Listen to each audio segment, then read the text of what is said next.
If you like it, please, I guess, like the video. I don't know. But yeah. It was time. The troops of the Absolute Evil had driven the Alliance back to their capital, King's Ending. The time for the final battle had arrived. Prepare to destroy the Alliance, and with it, all good in the land once and for all.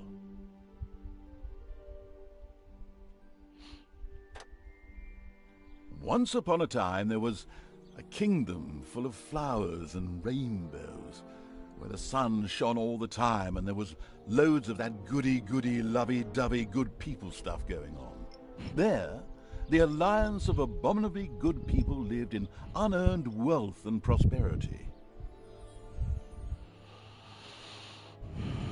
But there was a path leading to a different place there. At the end of this path was a rock. There was a cave carved in this rock in which the Absolute Evil lived. It wasn't a grubby, damp cave smelling of muck and mildew, but a deep, dark dungeon, so dark that even darkness itself was afraid of it. It was home to numerous innocent monsters who enjoyed a happy, contented existence, living in complete harmony with their environment. What the shit? But time and again, the sickening, sweet-smelling good visited this underworld in search of treasure and experience points. Many monsters found this to be the death of them, but much worse, the Absolute Evil's treasures were being stolen. One day, just as a few more heroes had finished plundering its dungeon, the Absolute Evil decided it had had enough, and decided to do something new, something quite monstrous. Go to the surface. The Alliance tried to resist, but the approaching horde just flowed over them like an angry wave of axes, teeth, and bad breath. After numerous unrelenting battles, the Absolute Evil finally stood before the Alliance's capital, King's Ending.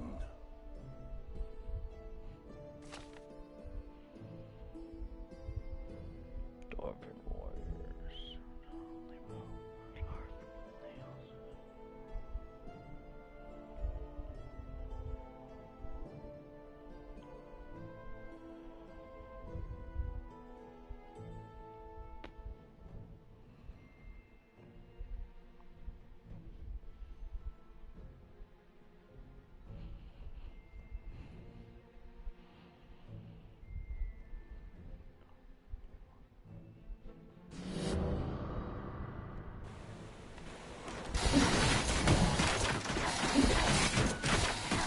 After countless battles, the forces of the Absolute Evil reached the Alliance capital, King's Ending.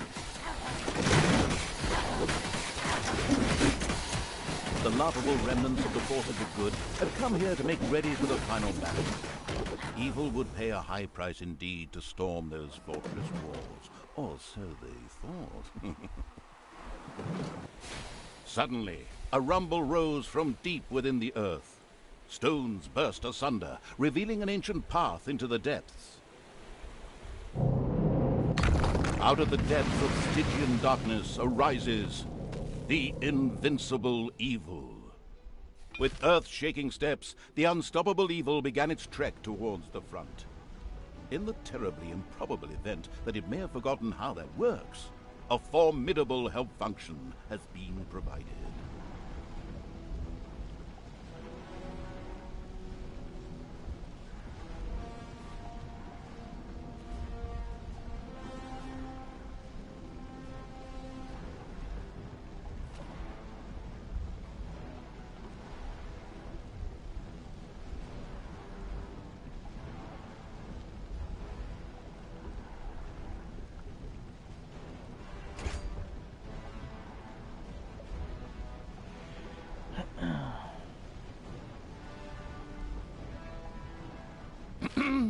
I said, with earth-shaking steps, the unstoppable, if somewhat sluggish evil began its trek towards the front.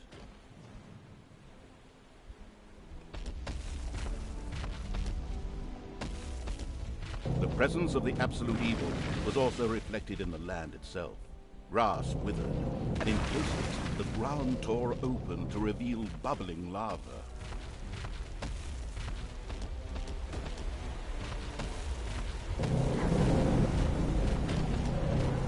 Even the forest could not withstand the aura of the ultimate evil, and beat a hasty retreat.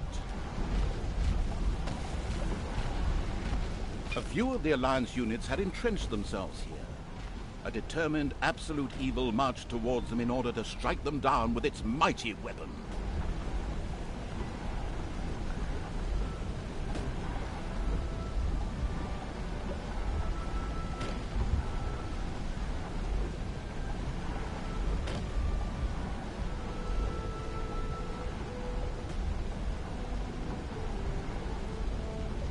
Although a bit hesitant at first, the absolute evil eventually marched with determination towards the defenders in order to slay them.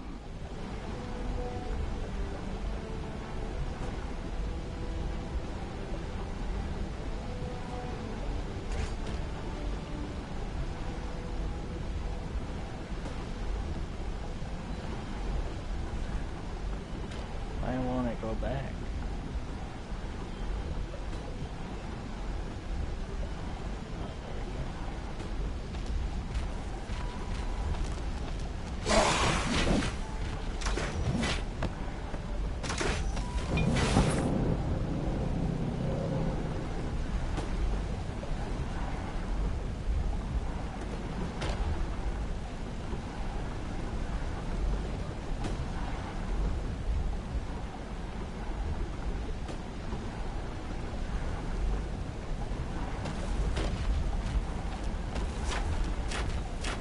Absolute evil had discovered a medal. These legendary awards ensured a creature could be made even more powerful. Only one wonder, the creature could only wear one. Eyes ablaze with greed, the insidious evil gazed upon the blood-drenched battlefield. Here the last defenders of good would die, and an age of evil begin. Projectiles from the Alliance's catapults darkened the sky, but the Horde's fighting skills were at their best in darkness if they survived.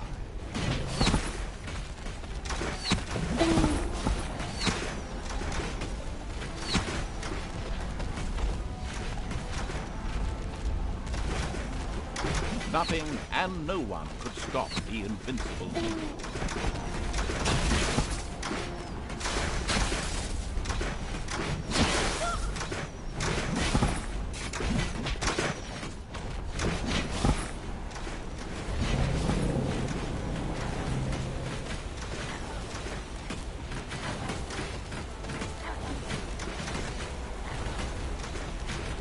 Absolute evil strode like a war god through the defenders' ranks and smote them with ease to the ground.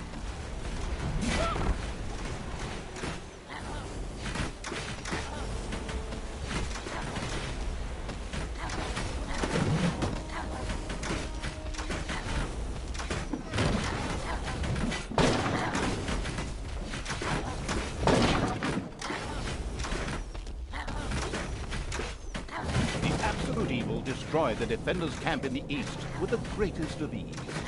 Now, only one tiny camp offers any resistance to the absurdly evil evil. And even that won't be able to hold out for much longer.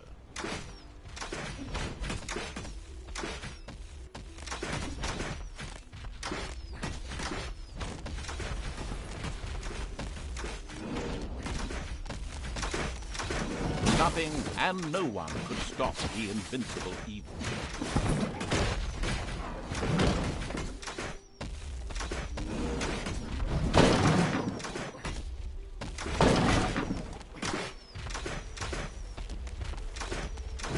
The absolute evil destroyed the defenders' camp in the west with the greatest of ease.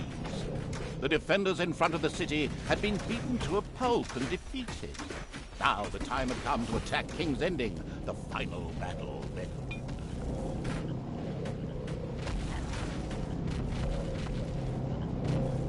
The city gate was firmly barricaded by the Alliance's archers. But the absolute evil would not allow itself to be held up by such a ridiculous impediment. So, go get them! Destroy them now! Ha ha ha ha! Oh yes, sorry, stay in character. The absolute evil used its all-powerful magic to eliminate the archers and open the gate to the city.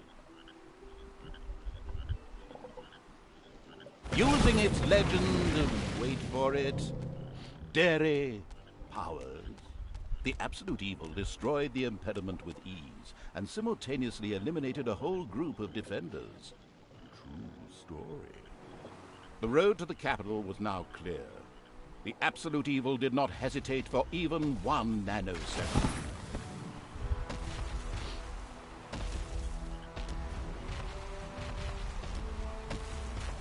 Actually, the cowardly evil did hesitate. What would await it in the city? Would its lousy defenders, which it previously had managed to slay in the insidious evil entered King's Ending. A small, pitiful group of defenders stood in its way. Suddenly, the doors of several houses in the city opened, and with a loud roar, defenders bore down on the rather surprised evil. An ambush.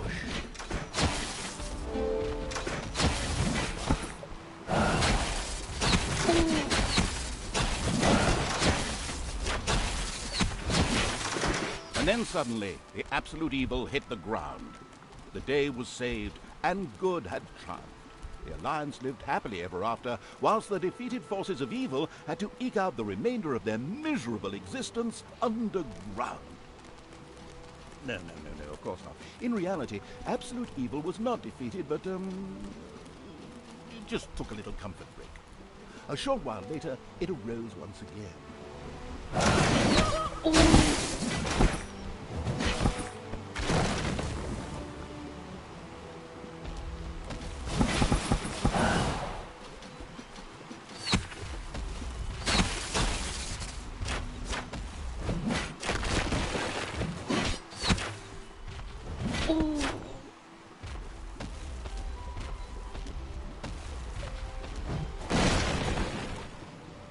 The invincible evil had crushed the defenders. King's Ending had been defeated. At least, that's what it thought.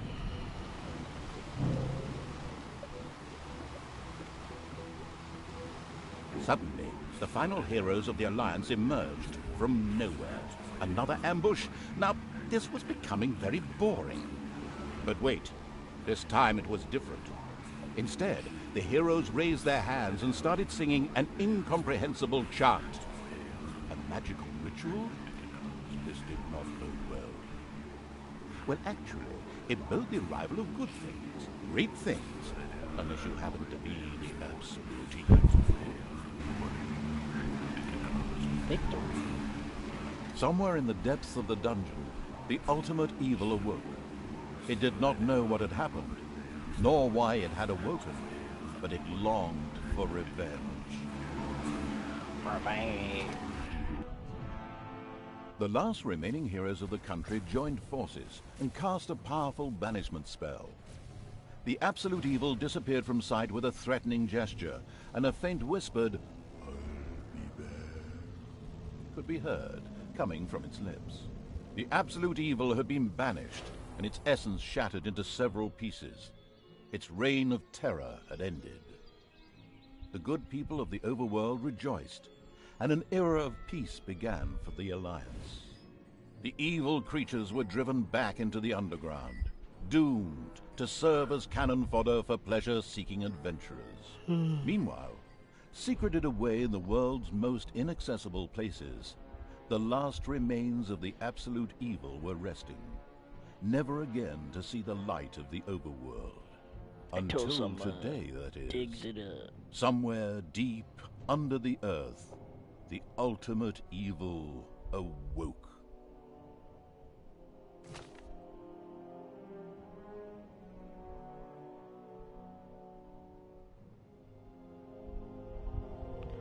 Bum, bum, bum. This game's actually not that bad. It's pretty cool.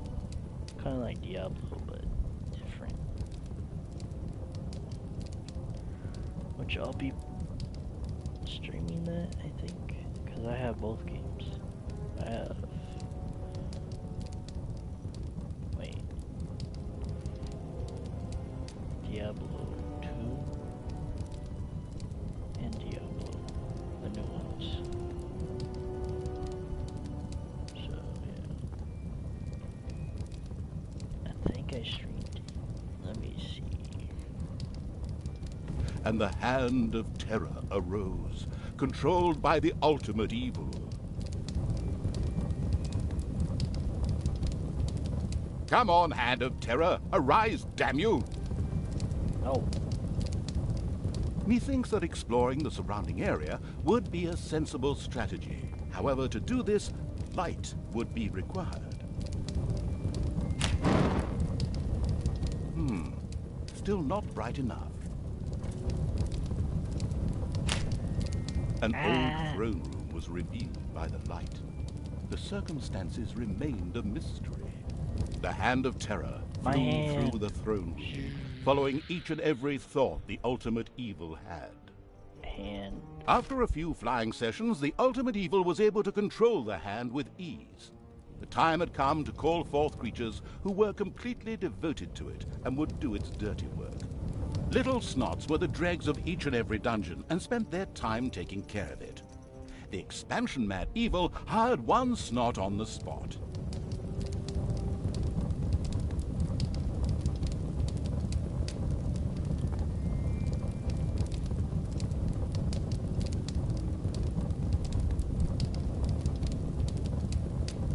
After very careful consideration, the ultimate evil now decided to recruit a Little Snot. The first Little Snot appeared.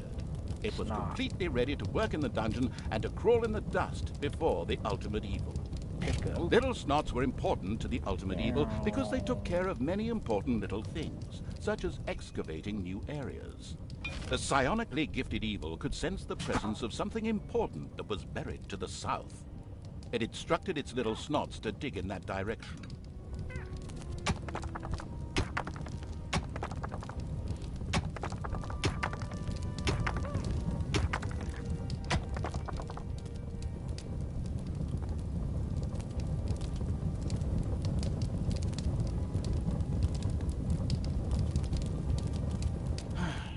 Oh, good grief. Have you ever played a game?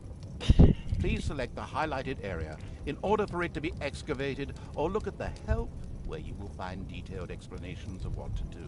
Now, move it.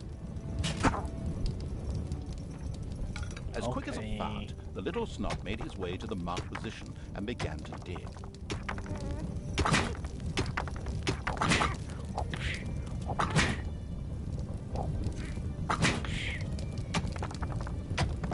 Behold, the creatures of the overjoyed evil had apparently been much more industrious than it had thought. A great dungeon was revealed behind the wall. Everything was already in place. Doors, traps, a well-filled treasury. Oh, wait. Treasury? And where, if you please, is this treasury? Oh, well. One can't expect too much of these mindless little snots. First of all, some gold had to be dug out to make space for a treasury to be created.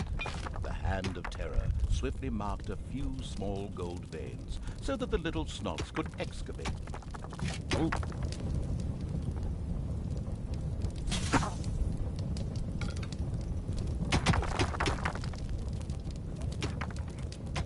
Oh.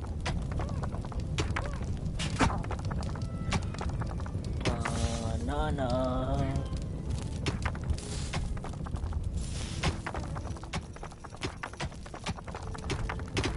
Oh.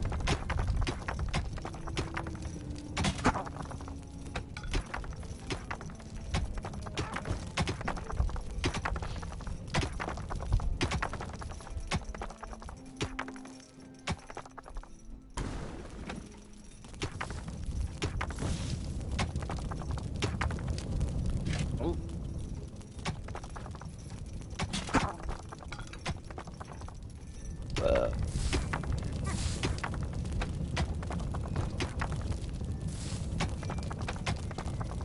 Oh.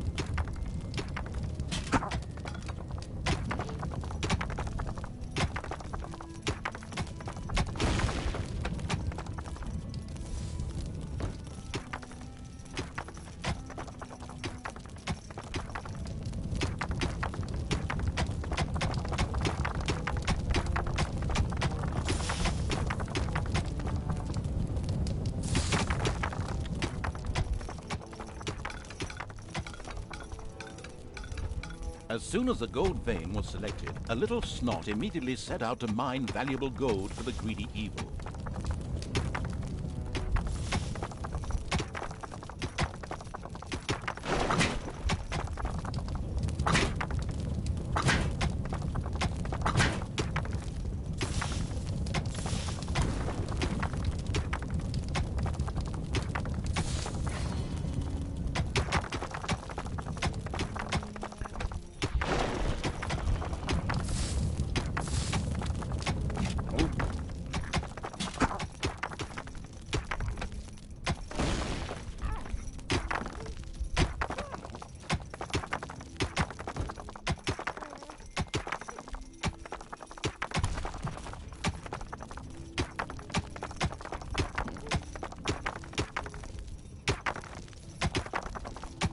Once most of the gold had been mined, the Hand of Terror quickly created a treasury on the spot so that the precious metal could be safely stored.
Again, the thoughts of the confused evil wandered off into the far yonder. Apparently, it was of the opinion that it had better things to do than follow the story. What better things could there possibly be?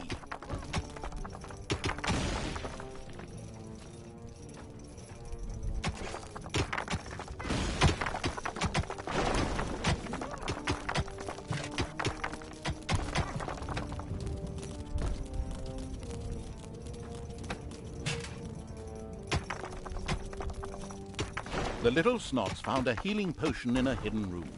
This was able to restore one of the ultimate evil's creatures to full health.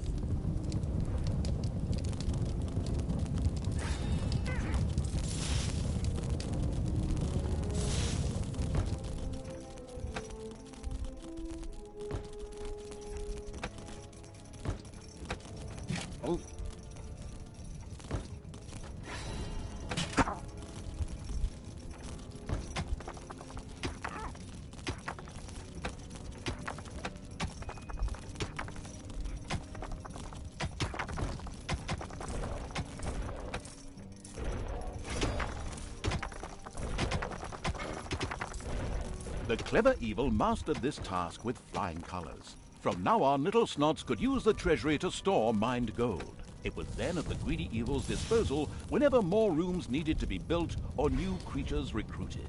Little snots were all well and good, but were too weak and cowardly to defend the dungeon.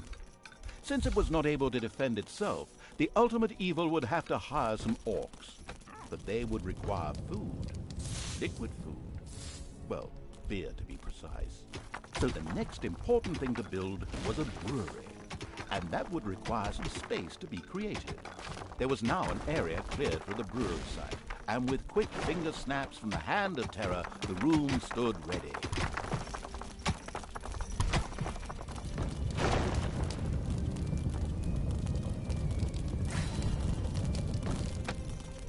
The feisty evil's little snots dug up a spider's nest, thereby preempting some of my stories. Since there were no powerful fighting units in the dungeon, it was advisable for everyone to keep very, very still for the time being. Excellent. But the recently built brewery lacked a brewing copper. With a sigh of resignation, the overworked evil set about taking care of that too.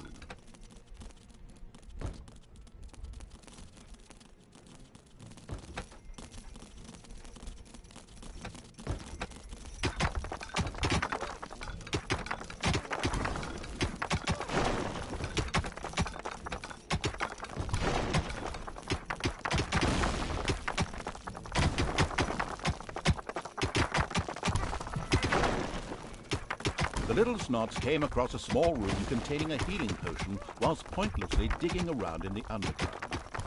The ultimate evil could throw one of its wounded creatures on the potion to heal it.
eyes of the mentally challenged evil swept over one of the dungeon doors. It was child's play for the Hand of Terror to open and close these for its servants. They were, of course, firmly locked at all times to the enemy.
Hard-working evil effortlessly built a brewing copper so that delicious beer could be brewed as soon as possible. One of the little snots started working on the brewing copper. The nostalgic evil banished all thoughts of Oktoberfest and brass bands. Those would have to wait. More important tasks had to be completed first. Both beer and gold were now available in the dungeon, so it was time to hire some creatures to defend against greedy heroes or whatever else snuck around underground. At present, it was only simple orcs declaring undying loyalty to the ultimate evil. The rest of the horde was scattered to the winds. Orcs were defensive close combat specialists, capable of dealing with many opponents. However, they were very vulnerable to ranged attacks. The dungeon of the expansion-mad evil grew and prospered, but unfortunately, it had reached the maximum possible population it could currently manage. Now a creature would have to be thrown into the bottomless pit before any others could be brought in.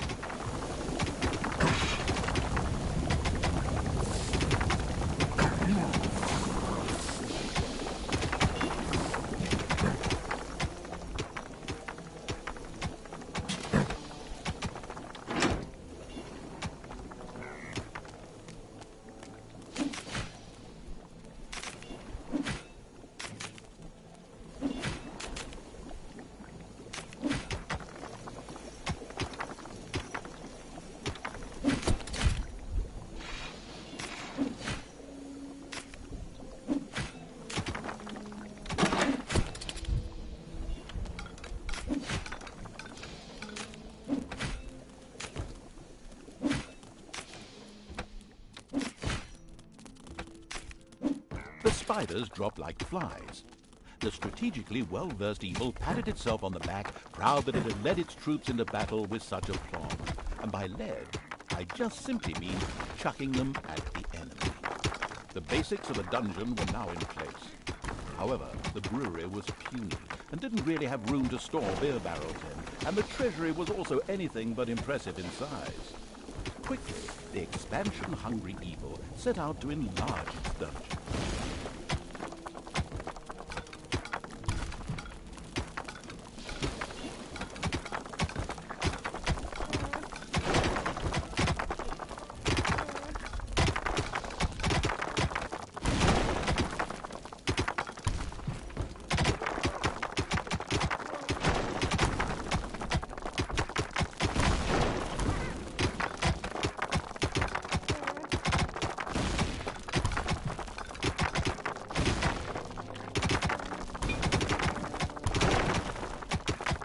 The evil has awoken, but its brothers are still asleep.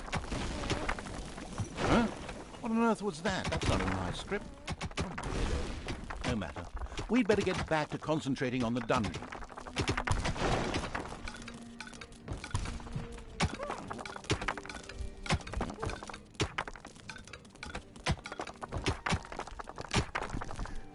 A huge monstrosity loomed out of the darkness on 8 legs. This dungeon's human guards had been ancient history for a long while. Now it was home to a huge spider and her brood. Would Sam and Frodo escape it and continue their journey to Mount Doom, or was this the end of the Ring Bearer? Hang on a minute, that's not the right text. Where were we? Oh yes, a huge spider, henceforth called the Spider Queen. It would be necessary to eliminate the Spider Queen before the Horde. The Spider Queen sent forth a wave of her children. Of course, the ultimate evil was fully aware of this danger and immediately prepared to defend itself against them. At least, that's what I heard.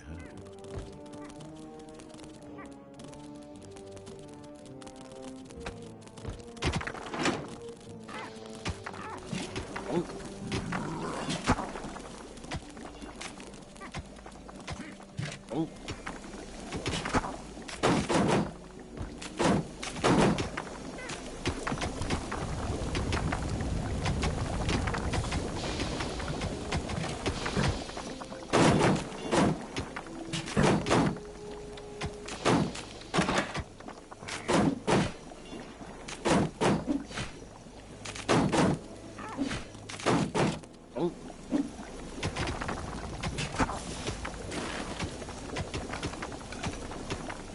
And another wave of spiders set out to destroy the ultimate evil.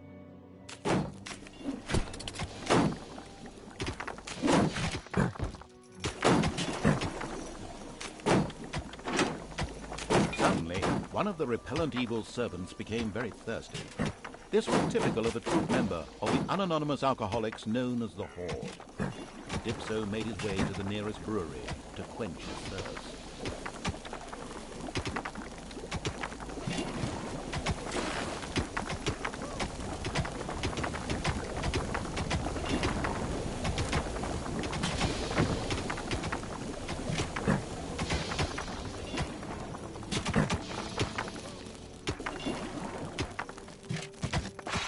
Late, one of the creatures had come up with a plan to create a trade union and go on strike for better working conditions. Once he remembered exactly what the ultimate evil would do to him, the idea was quickly shelved.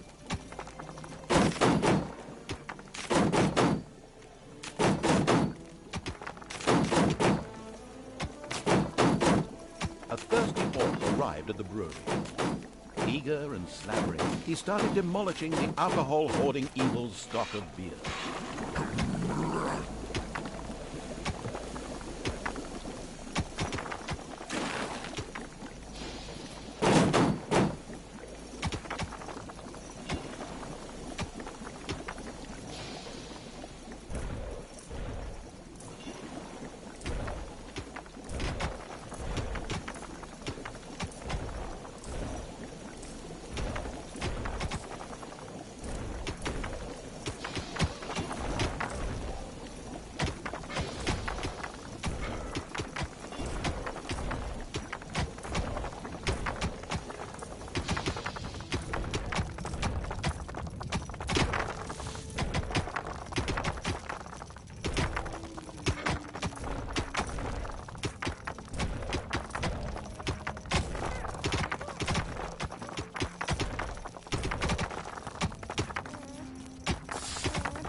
The snail-like evil was slow. So very slow. It took almost eons to create even one tiny bit of an orc army. Fortunately, at this very moment, some orcs fell from the heavens to strengthen the army. This was a miracle, and had absolutely nothing to do with the fact that a certain narrator had got hideously bored and was doing all he could to speed up the process. One louse-infested orc crawled up from the depths and declared allegiance to the ultimate evil. The first step towards the creation of a powerful army had been taken. An eerie gong rang through the halls. It did not bode well for the ultimate evil's treasury stocks, for at each sounding of the gong, the creatures would collect their undeserved wages. However, there was little it could do about this, as it was chained to the throne. Thus it had to give free rein to its servants' desires. For the time being, At the exact moment in which the ultimate evil hired an orc, the spiders suddenly became aware of its presence and attacked the dungeon. This was an incredible coincidence and was in no way connected with any triggers or scripts in the level map. The abysmal evil used the Hand of Terror to grab several of the creatures that were still completely inexperienced at fighting and threw them onto the spider's nest.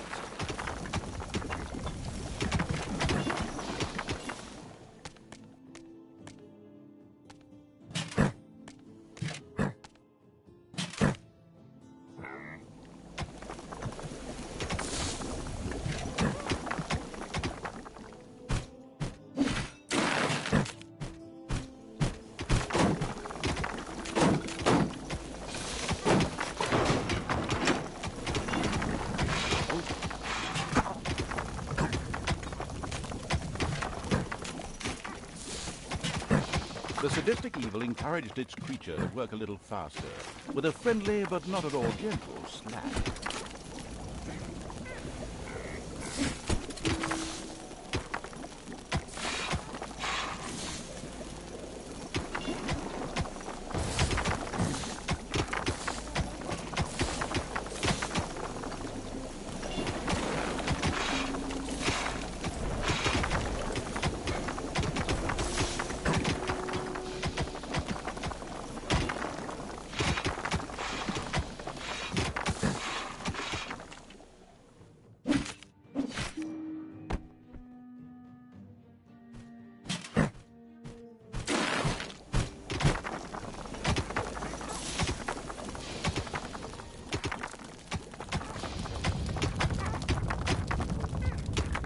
The vile perversion, once called the Spider Queen, had nothing more with which she could fight the Horde.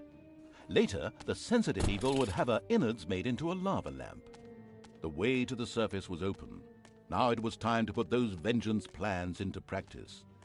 The vile evil wanted to take this opportunity to utter a really sinister laugh, but unfortunately, its physical state made this unviable.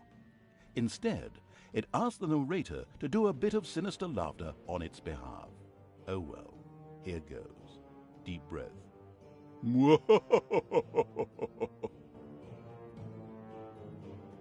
Once the ultimate evil had escaped from the depths, still fettered to the throne, it traveled to wreak terrible vengeance on those who had done this, heavily supported by its little snots. The first target was Paladin Robert, now King of the Alliance. He had withdrawn to the quiet surroundings of his hunting lodge. There, he would be the perfect victim.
According to scouts, King Robert spent most of his time strolling around his hunting lodge garden reciting poetry. Soon his poetry would turn into mournful ballads.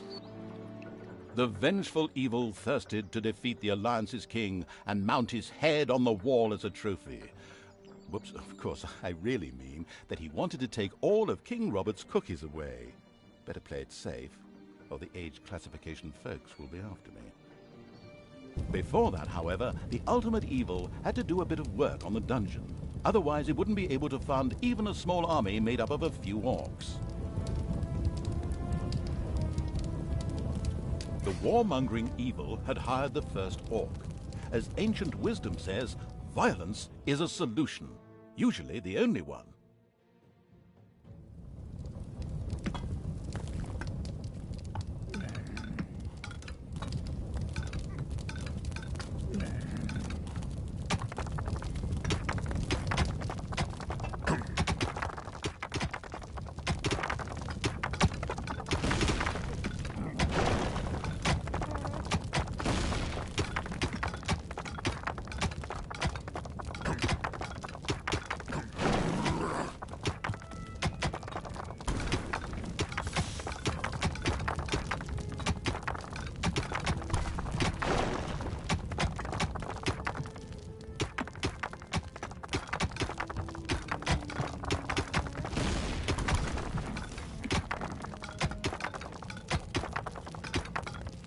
steady pounding in the rocks had given rise to overworld rumors of a new dungeon. A group of heroes set out to plunder its riches, and the ultimate evil was already looking forward to this visit.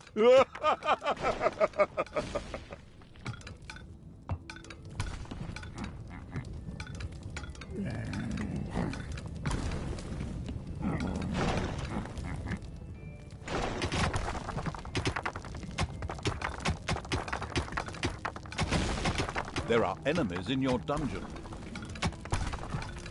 Right now, the restricted evil was only able to call upon orcs and little snots. But another orc entered the service of the military-savvy evil.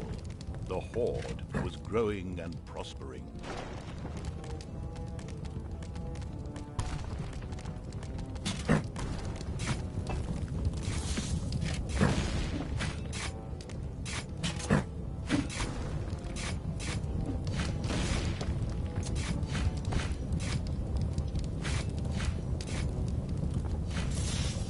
The first brewery was completed. Soon beer would be flowing like a river, and an Oktoberfest atmosphere would pervade all. Would the ultimate evil put the beer baron out of business? Ugh, such a duff reference. The heroes didn't know what had hit them, as several orcs bore down from nowhere and annihilated them. This group of heroes had plundered their last dungeon, but there would be more.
The ultimate evil should never forget to keep a watchful eye on its beer and gold stores. If its creatures can't help themselves whenever they need to, they will get angry fast.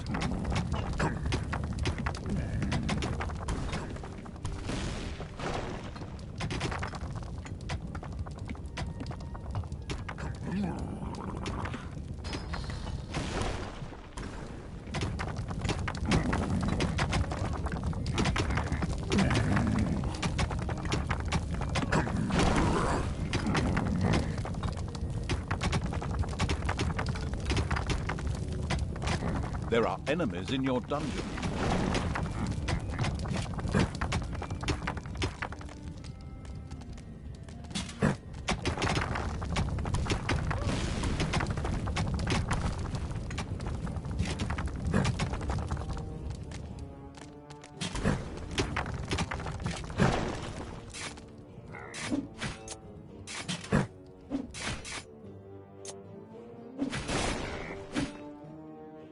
The ultimate evil slowly made itself cozy underground. Although this was a sensible decision, there was a large and lovely overworld out there, just waiting to be destroyed. It's payday.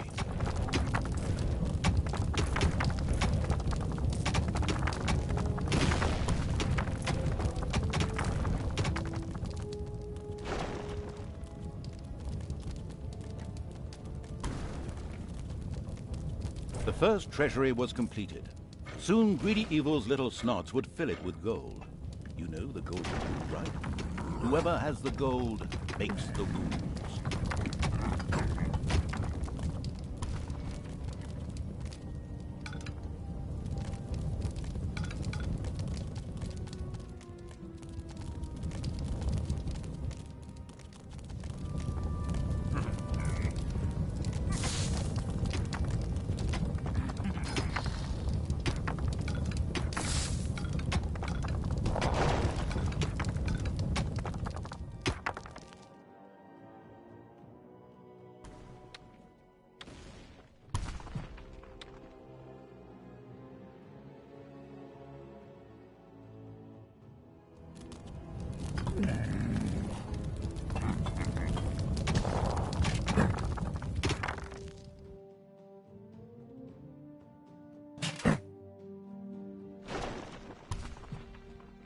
The first of Suicidal Evil's creatures ventured to the surface, but they were still a far cry from being what you could call a robust, capable army.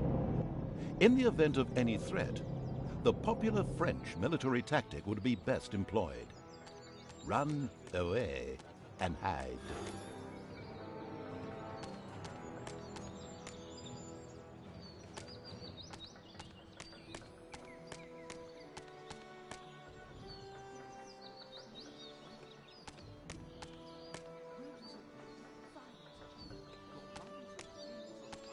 A pretty little human village lay spread out before the ultimate evil's eyes.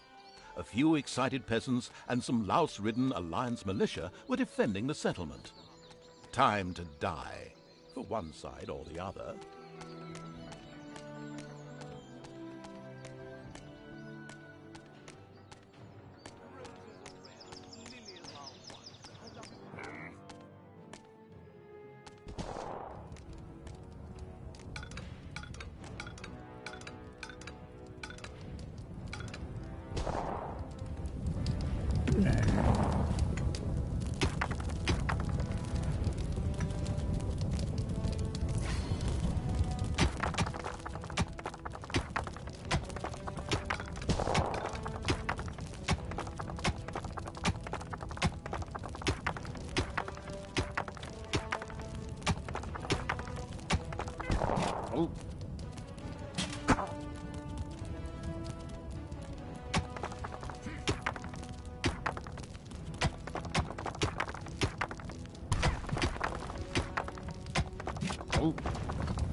There are enemies in your dungeon.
The time to attack appeared to be right. On the surface, in the tavern of a small, miserable village, some adventurers gathered. They were acquiring Dutch courage for their visit to the dungeon by downing several beers. The dungeon had to be destroyed.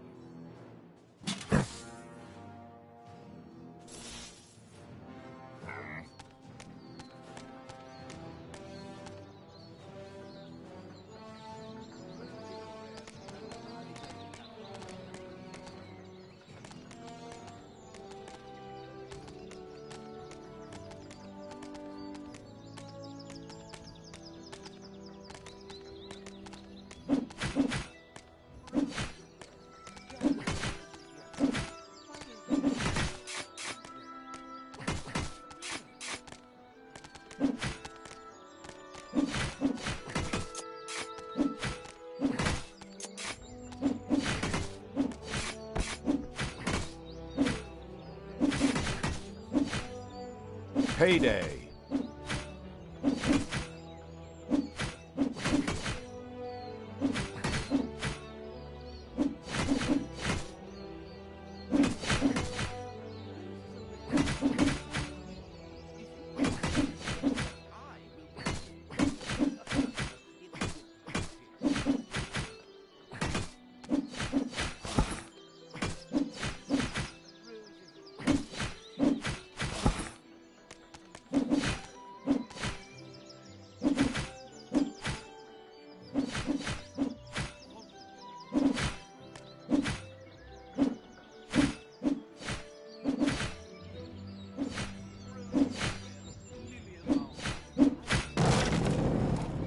A delicious rumble announced the fact that the village's last house had crashed to the ground. Ha!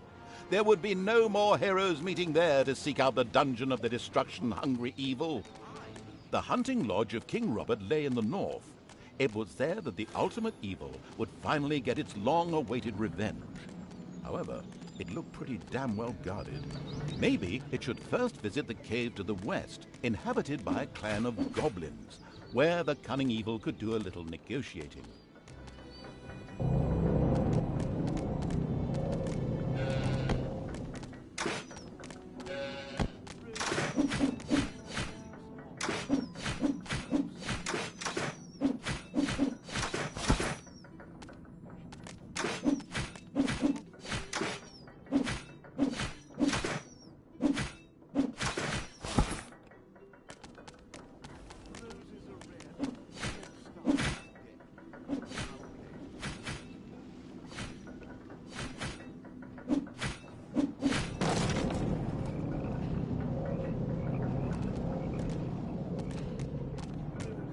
The fortress could already be made out in the distance.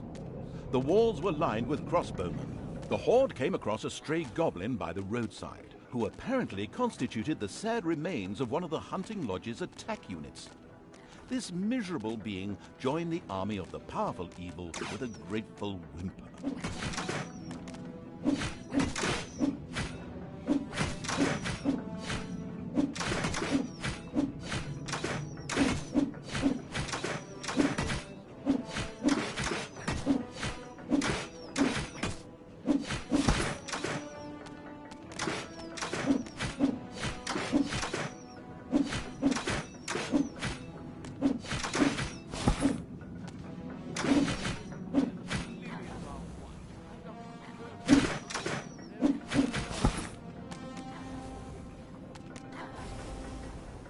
Undeterred, and completely ignoring the words of the narrator, Goofy Evil sent its army forwards. The crossbow archers on the walls got themselves ready.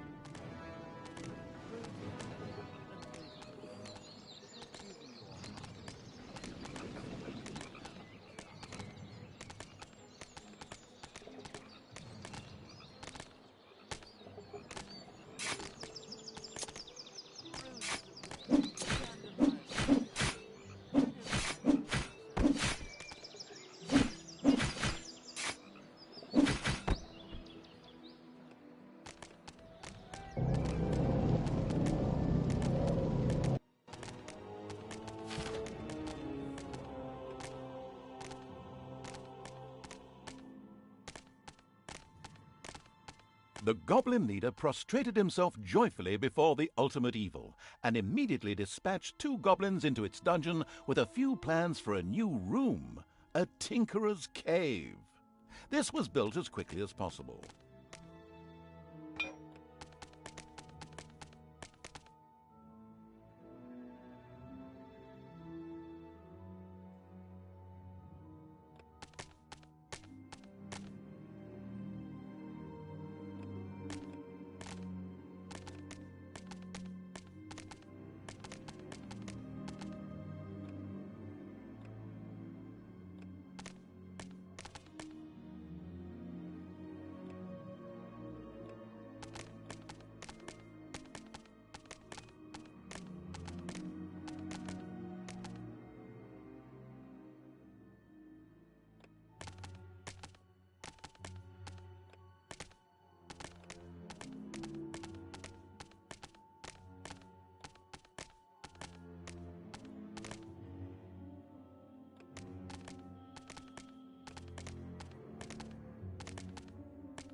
It's payday.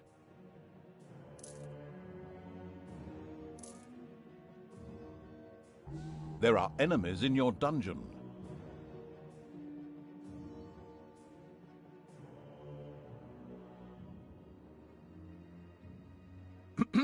It had probably slipped the ultimate evil's mind, but a new room is at its disposal. After it recalled this fact, it immediately set about building the room.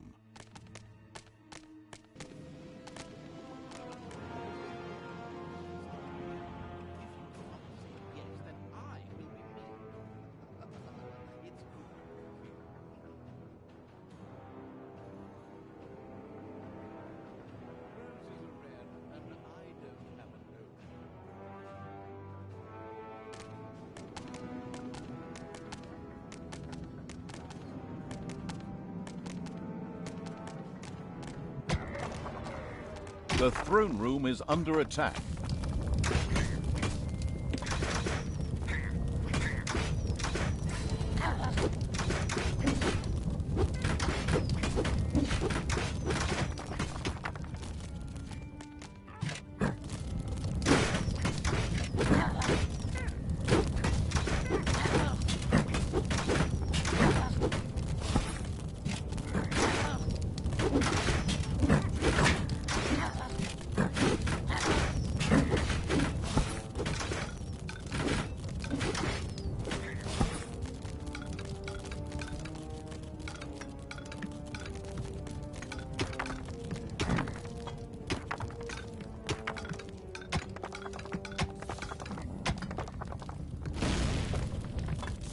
A little snot is secretly making jokes about the ultimate evil behind its back. You should punish it. But I forgot which one it was. They just all look the same.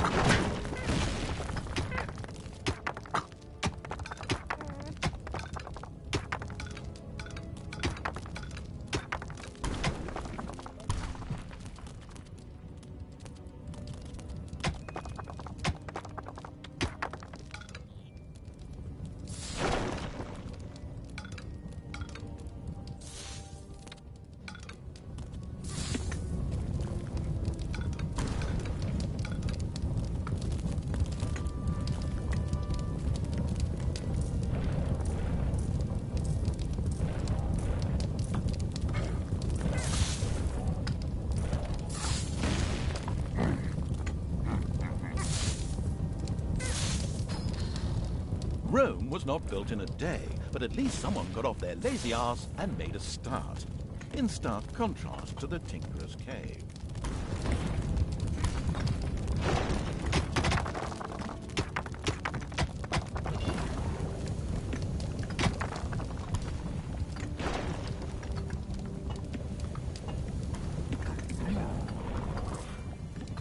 The Tinkerer's Cave was built. It could, however, only be used as a warehouse, as it lacked the workshop that the insidious evil's goblins needed. Quick as a flash, Evil placed a creator mat in the Tinkerer's Cave.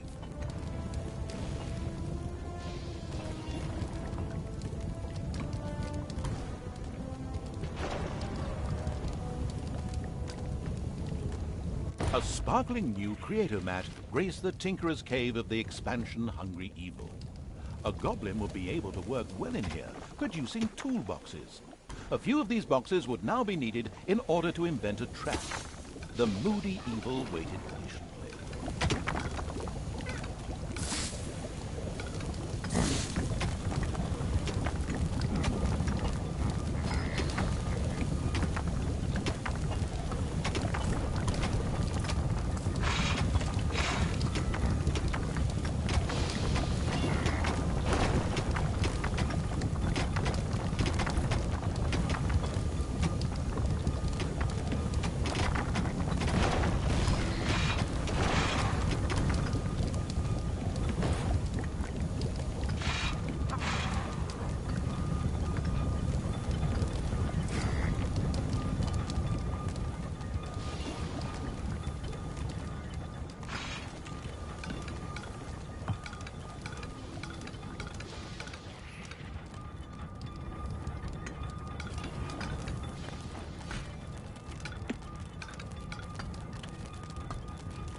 It's payday.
Payday.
And the weather for today, cloudy with a chance of bloodthirsty orcs.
Payday.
Payday.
Payday.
A Secret Service spy approached you wanting to have the usage data on all your monsters. Unfortunately, there's not a lot left of him after your orcs chewed his... Oh, I can't read.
As cowardly as the goblins were, their creativity more than made up for this. They proudly presented the treacherous evil with their plan for a devious trap. With a silent, evil cackle, it quickly buckled down to setting the trap.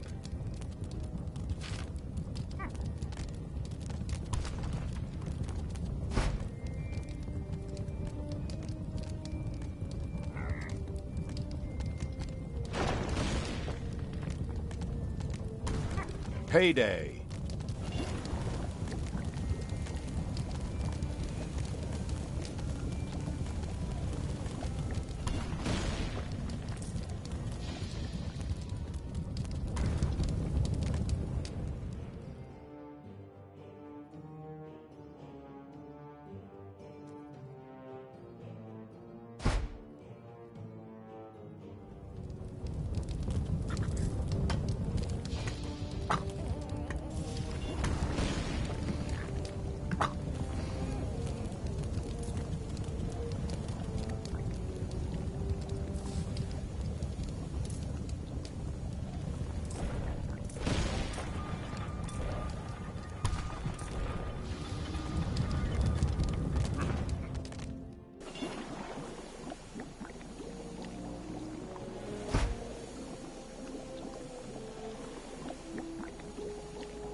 Job done.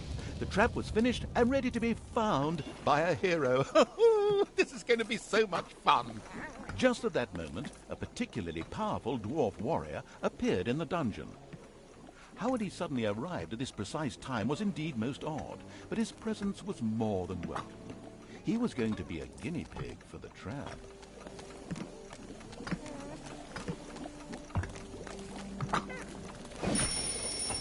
Even this strong dwarf warrior didn't stand a chance against the treacherous traps and powerful monsters of the invincible evil.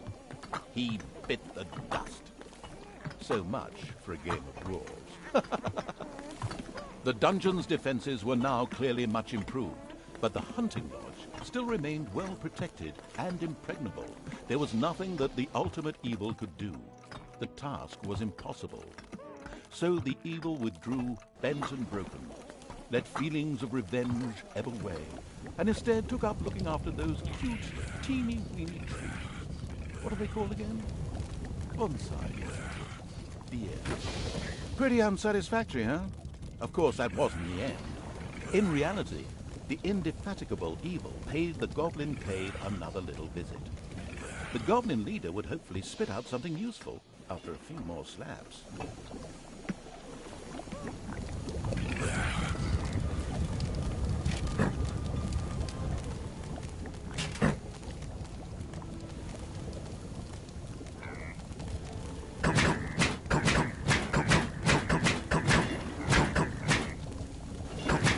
The expansion-driven evil couldn't wait to explore the further possibilities of the Tinkerer's Cave. In particular, a hospital seemed a useful way to cure its ailing units. It set about asking for this to be researched.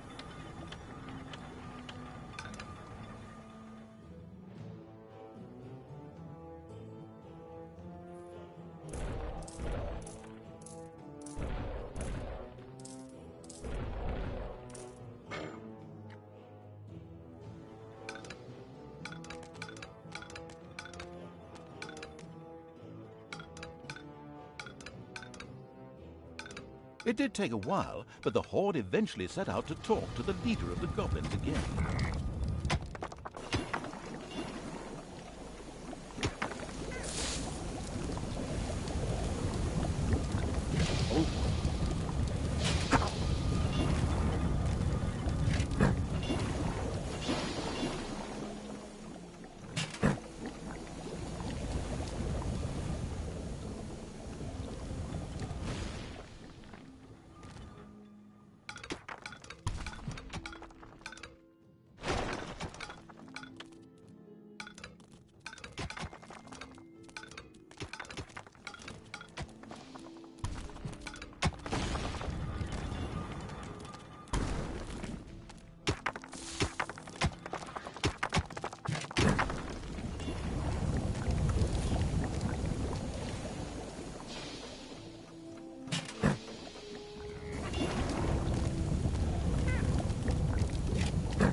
Payday!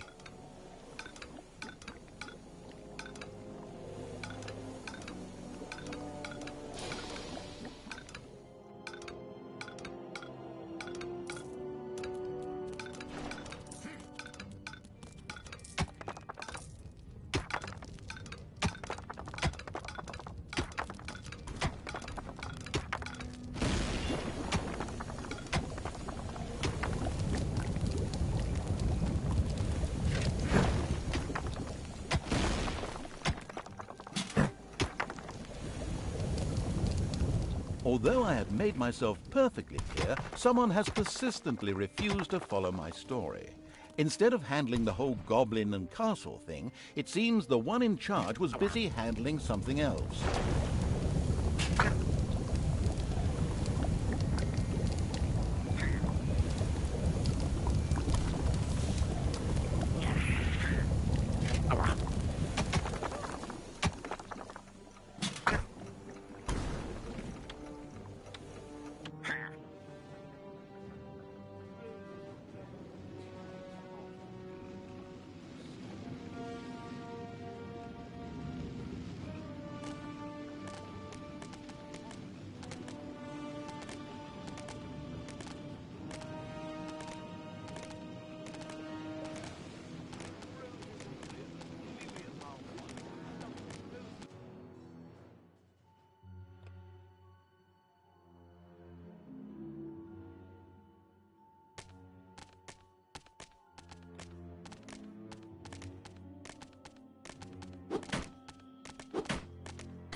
A few hard slaps were enough to motivate the leader of the goblins to help the ultimate evil.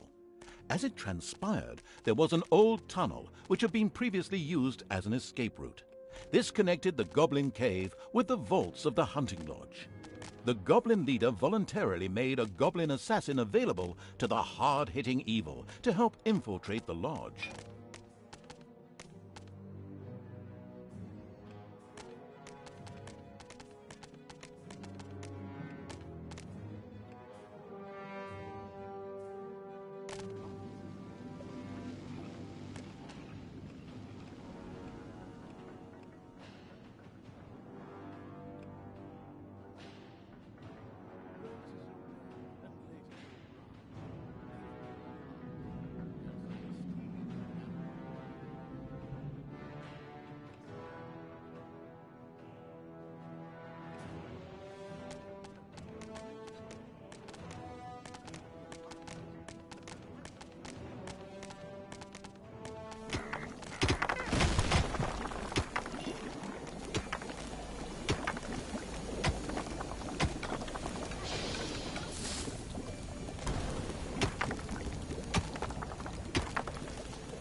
one of the creatures had come up with a plan to create a trade union and go on strike for better working conditions.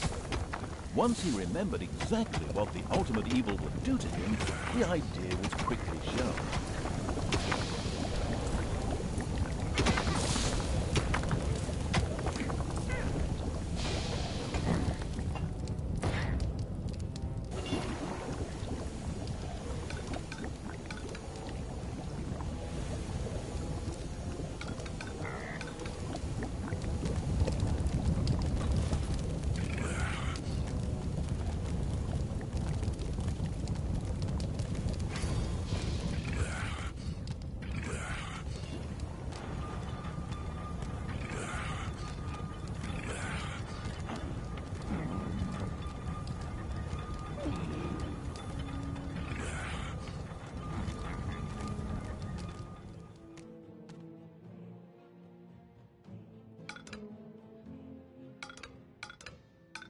Payday.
Oh.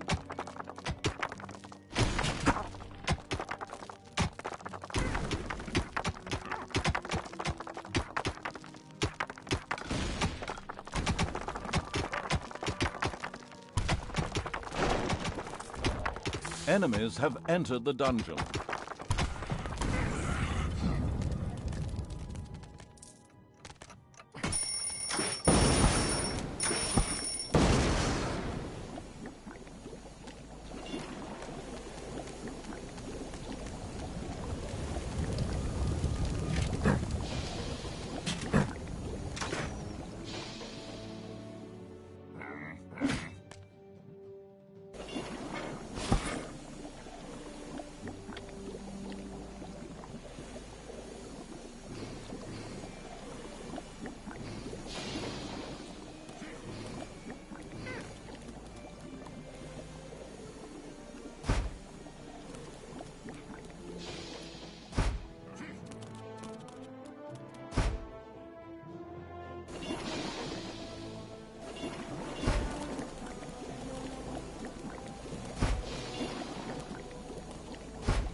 Payday.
Enemies have entered the dungeon.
Payday.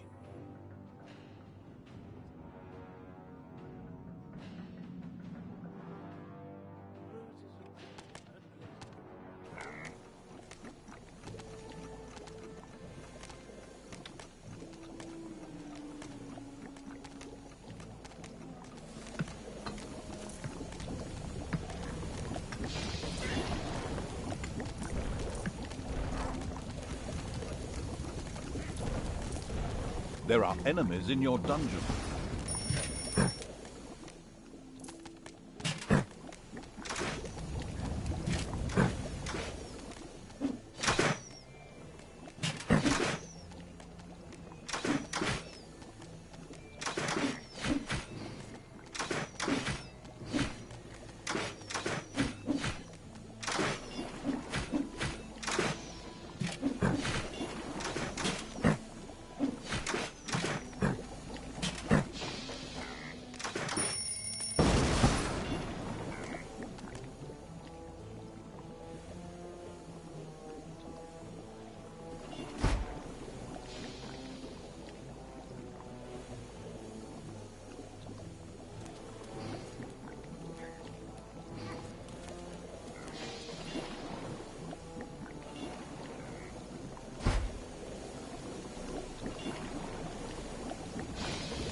Is this all a bit slow for you? Visit the premium shop, where you can buy 20 gems for just $100, which will speed up the rate at which this work is done. Hang on a minute. This isn't a free-to-play game. Just completely ignore what I just said.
Enemies have entered the dungeon.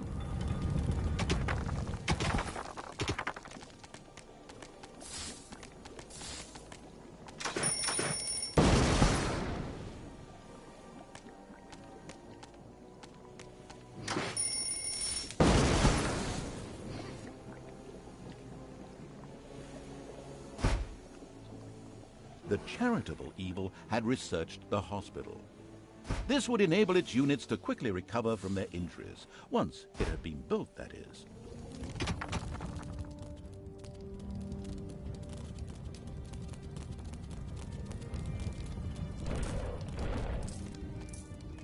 Heyday!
The caring evil had good-naturedly built a hospital for its suffering creatures.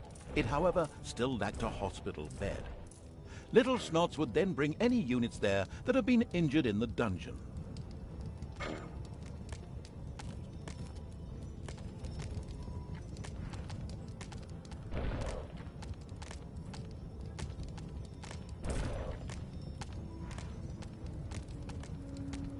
The first hospital bed had been built. Wounded units could now be healed in the hospital.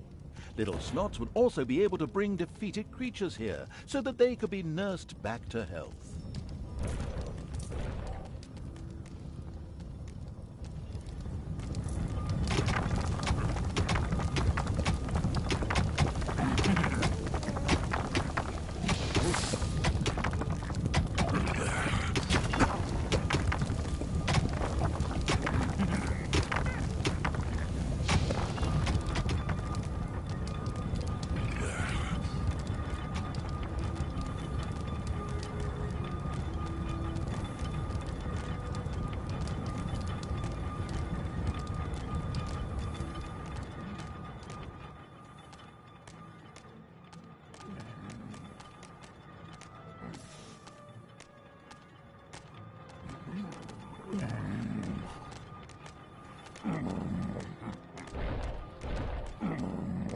Enemies have entered the dungeon.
It's payday.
Enemies have entered the dungeon.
Did you know that Realm Forge Studios has brought out some other successful games? You should at least buy and play Dungeons and Seville. Talk about pathetic, surreptitious advertising. Enough to make you vomit.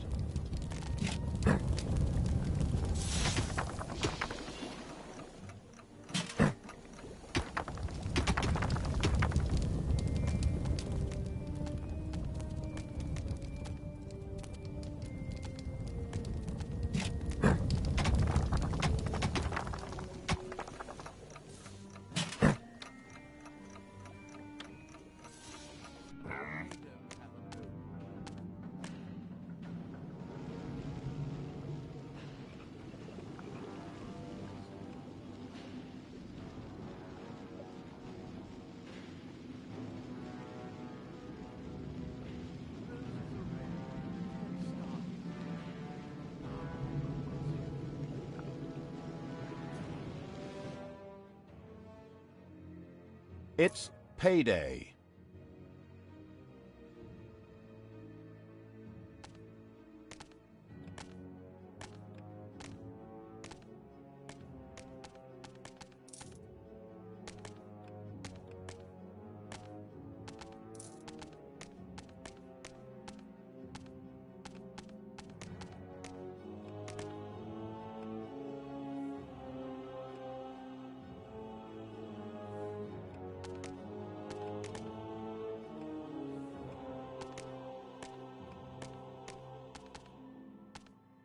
There are enemies in your dungeon.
There are enemies in your dungeon.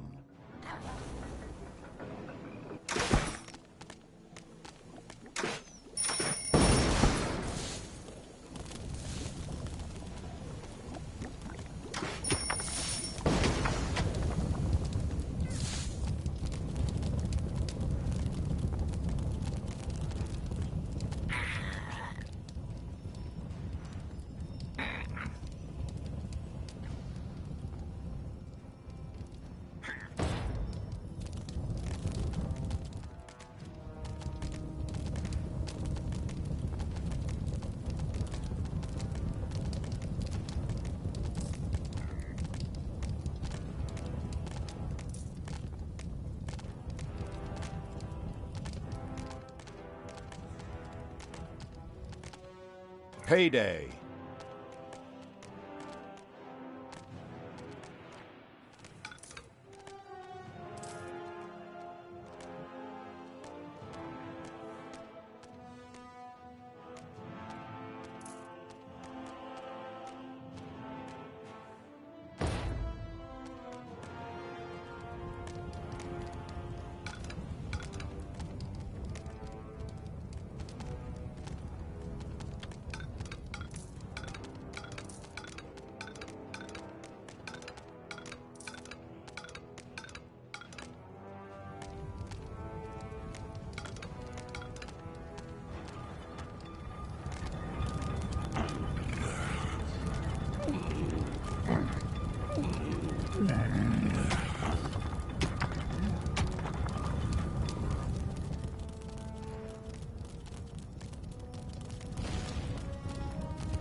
Enemies have entered the dungeon.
It's payday.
A strange odor spread through the Ultimate Evil's dungeon.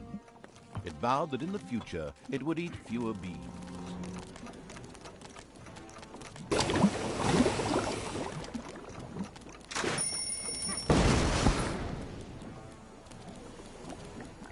Oh.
Payday.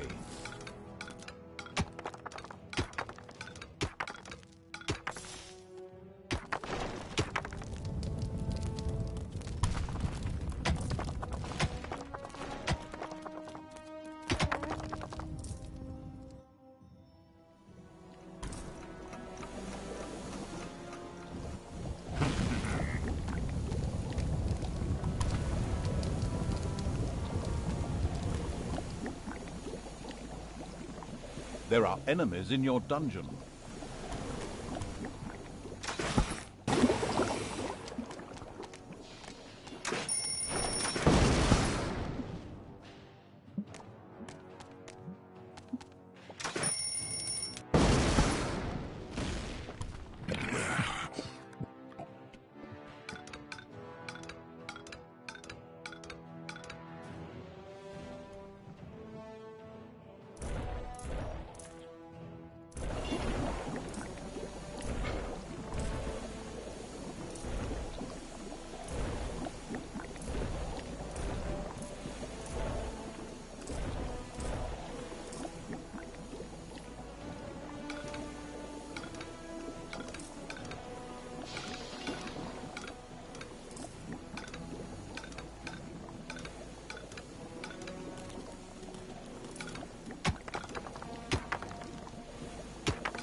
A rat's nest has been unearthed.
The cheerful Evil was pleased with this support. An assassin was a decent melee fighter, but its actual strength lay in its ability to make itself invisible. This was, of course, tested out immediately.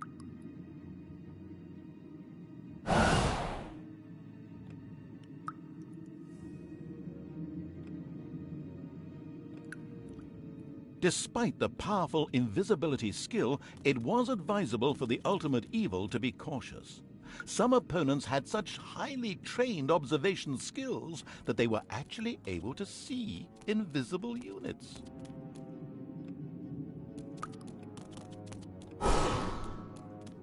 A locked door prevented the assassin from progressing. It would have taken a long time for him to evoke it with sheer brute force using weaponry. Thankfully, he had a suitable skill with which he could deactivate doors, and more importantly, traps.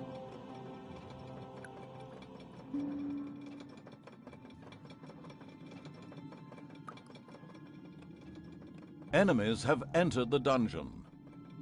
The on-the-ball evil recognized that the warrior princess there was extremely powerful. The goblin assassin would be best advised to avoid any contact with her.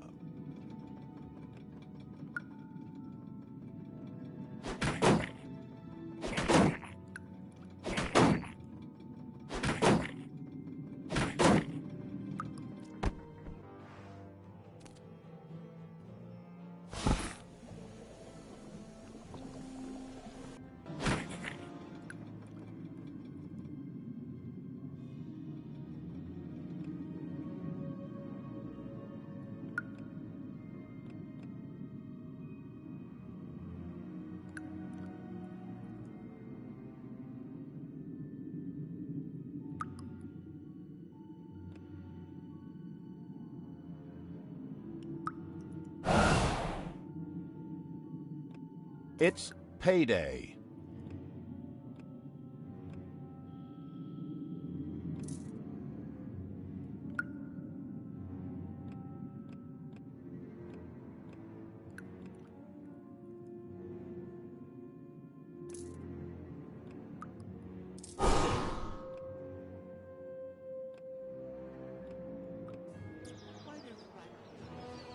A Gobobot was being forced to make miserable repairs in the lodge.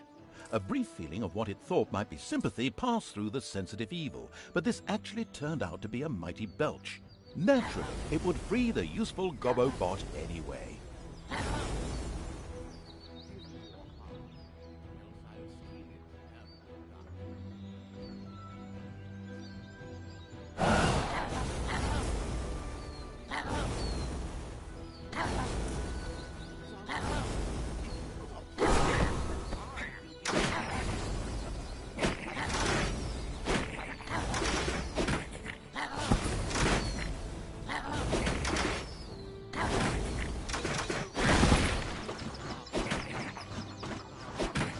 Elated by the assassin's attempt at rescuing it, the Gobobot joined the horde and succeeded in showing its tormentors a real hot time. Its ability to more or less ignore ranged damage and set fire to large areas would come in very handy.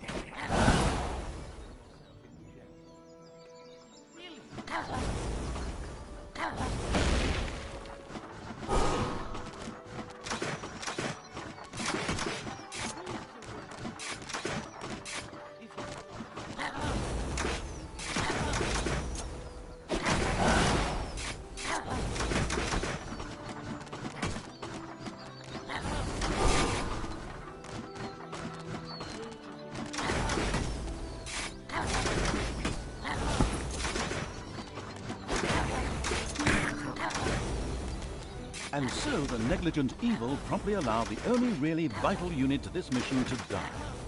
The goblin leader sighed and put his second best assassin at evil's disposal at the basement exit.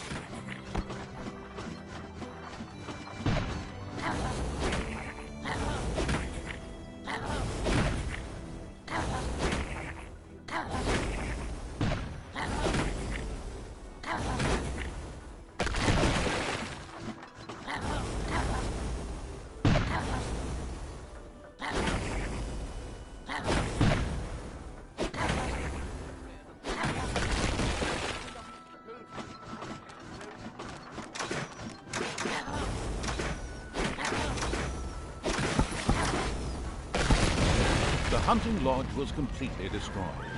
The vengeful evil gave itself a very self-satisfied pat on the back. The time was right to concentrate on King Robert. He was in his renowned garden reciting his much less renowned love poems. The lyrically challenged evil had no time for poetry and would soon make this tangibly clear to him.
The king was accompanied by a pixie who was able to cast powerful healing magic. Any direct attack would be suicidal. Mercifully, the omniscient and helpful narrator was at hand. He pointed out to the impatient evil that the pixie went off from time to time in order to check that all was well, and much more importantly, eat a supper in a little camp to the south.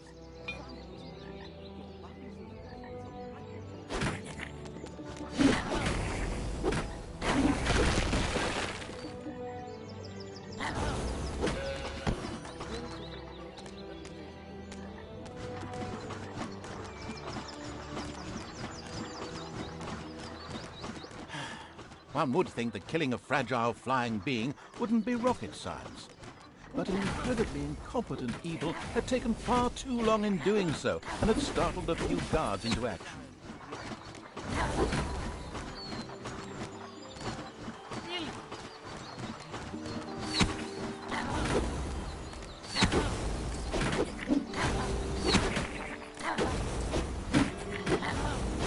Despite its massive firepower, the hopeless evil had lost his Gobobot. Really, that should be the end of the story.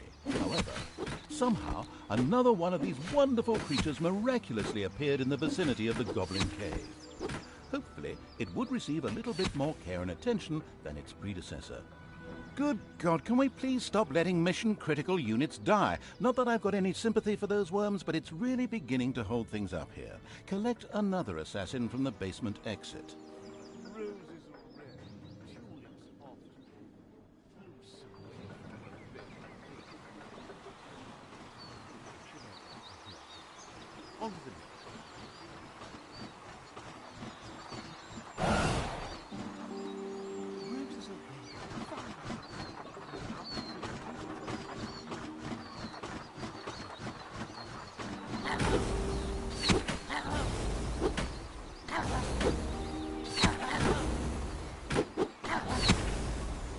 The annoying little pixie had spoken her last healing spell. The crafty-minded evil sculpted a fan from her wings. Now it was time to look for King Robert and ensure his early demise.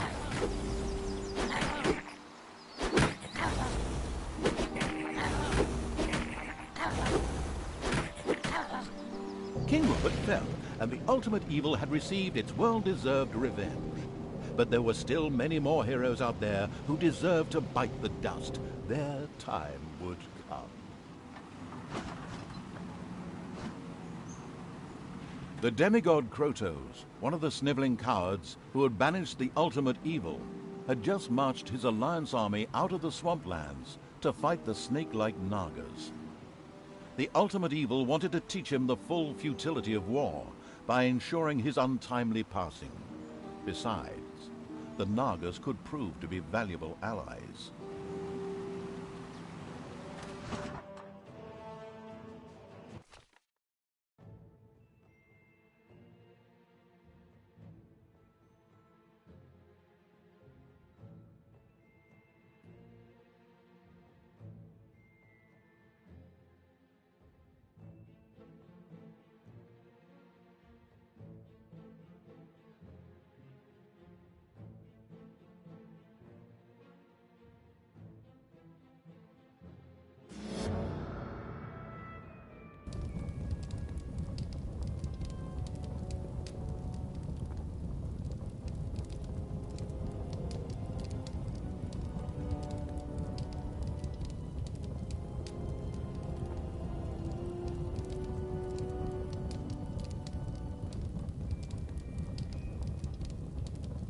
King Robert was defeated, but there were more heroes whose life the ultimately vindictive evil was after.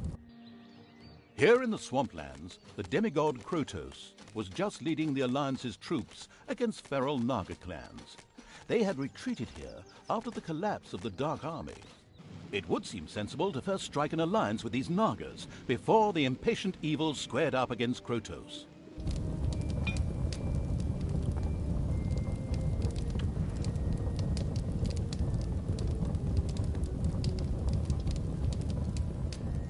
Please like and sub if you want to.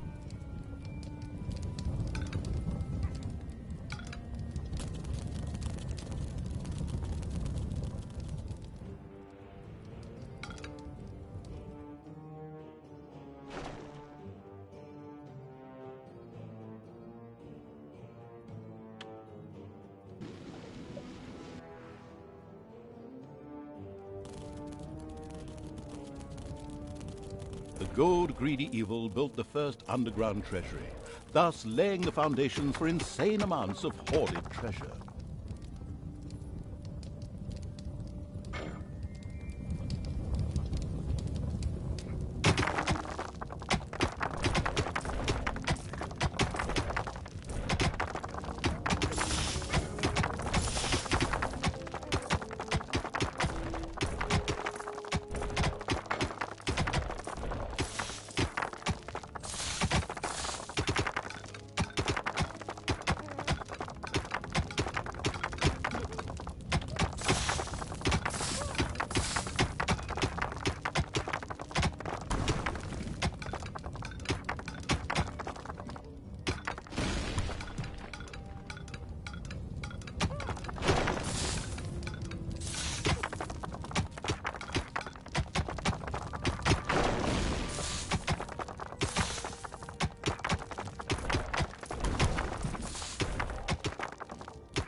A tinkerer's cave had been built. Soon, traps and doors in the dungeon would make any would-be hero's life more tricky.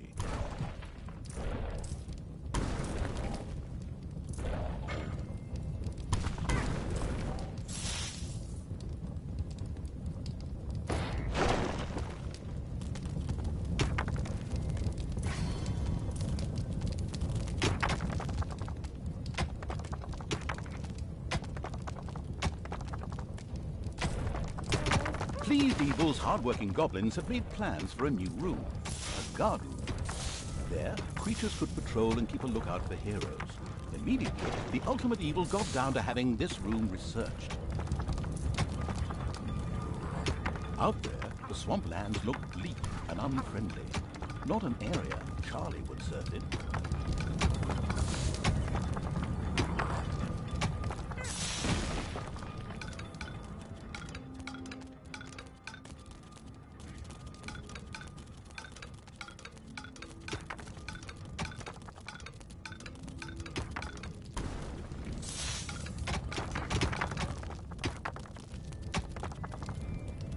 The Alliance had discovered the presence of the Ultimate Evil.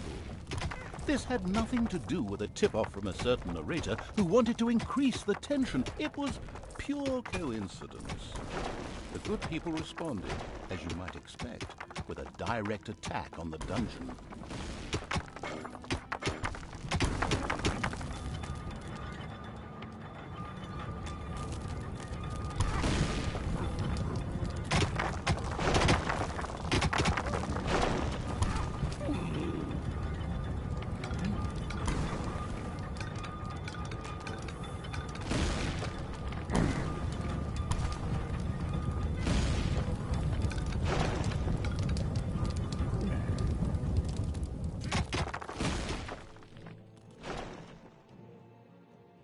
Hopefully, no one has arachnophobia.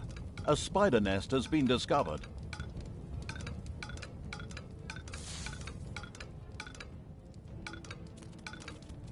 There are enemies in your dungeon.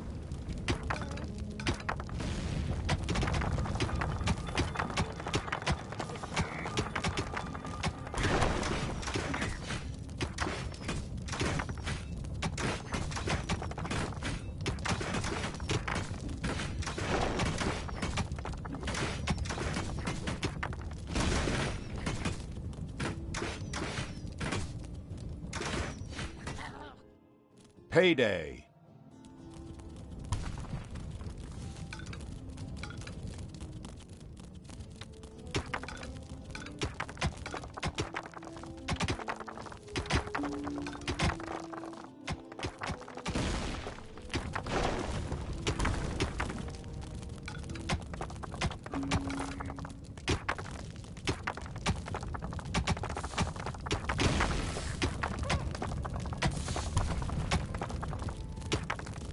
The first brewery was built underground. Later, orcs and goblins would get obscenely drunk there, and then meander through the dungeons, slurring their words and singing lewd songs. Defend the throne room.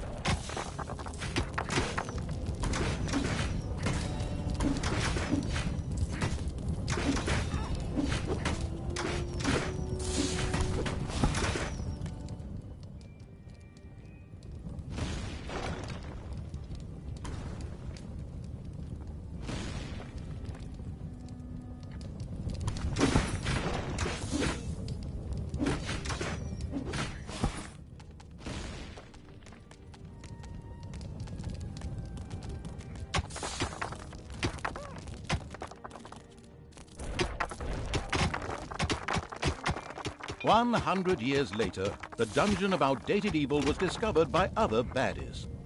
Following careful investigation, they came upon the single reason why this dungeon had failed. There was no guard room. Maybe you should work towards preventing this future becoming reality.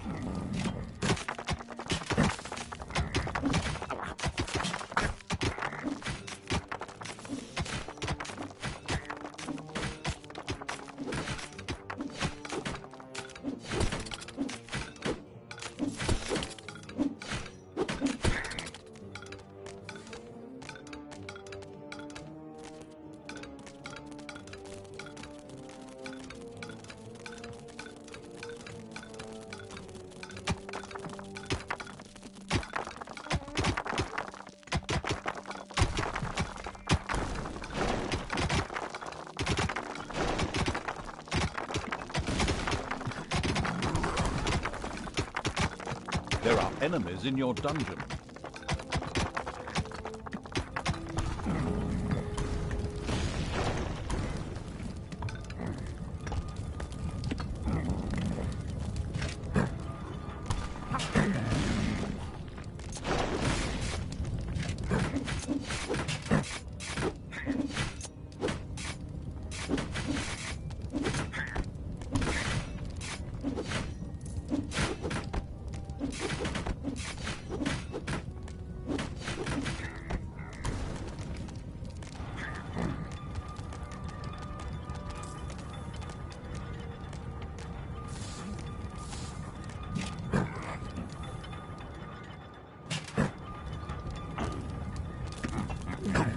The Exploration Keen Evil sent its troops to the surface for the first time.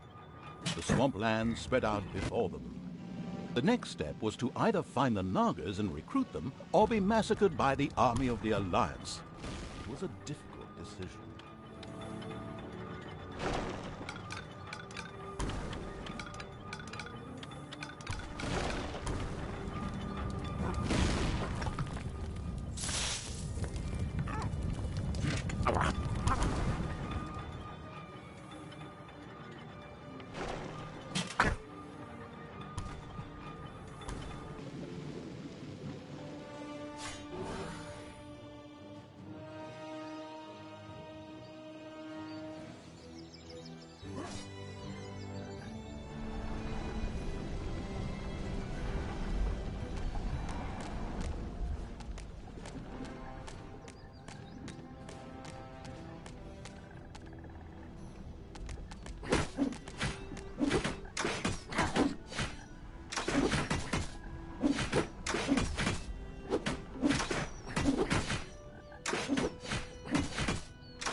The guardroom plans were still on ice.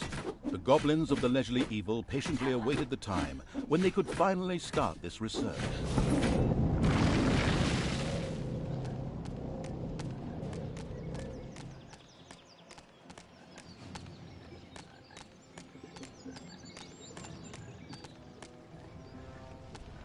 In the distance, the ultimate evil's creatures could see a massive stone building.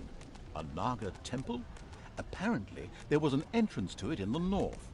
The Horde set out in that direction. The army of the ultimate evil could view the temple from the top of the hill, and it did indeed not look good for the Nagas.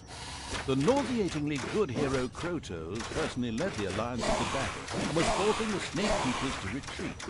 Only his death would deliver the temple back into the hands of evil. Well, that could be arranged. The troops of the ultimate evil stumbled upon a patrol of the Alliance that had caught some Nagas. Of course, they immediately set about wiping out the much-hated heroes. Oh, and by the way, you could, of course, also set those Nagas free.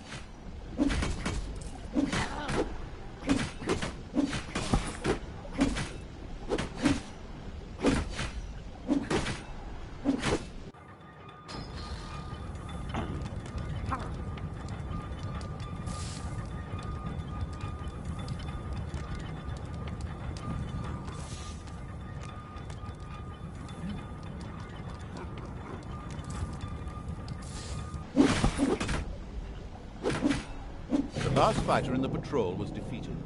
Creatures of the Horde cheered. Oh yes, and set the Naga free as well. They were overjoyed to join the ultimate evil. The eager for new units evil sent his creatures further towards where it expected the Naga camp to be. The Nagas kept up their fight to free their unholy temple from the Alliance. If the ultimate evil was to help them win it back, then their support would be guaranteed. Since that fitted perfectly with the planned revenge on Krotos, it was the ideal solution.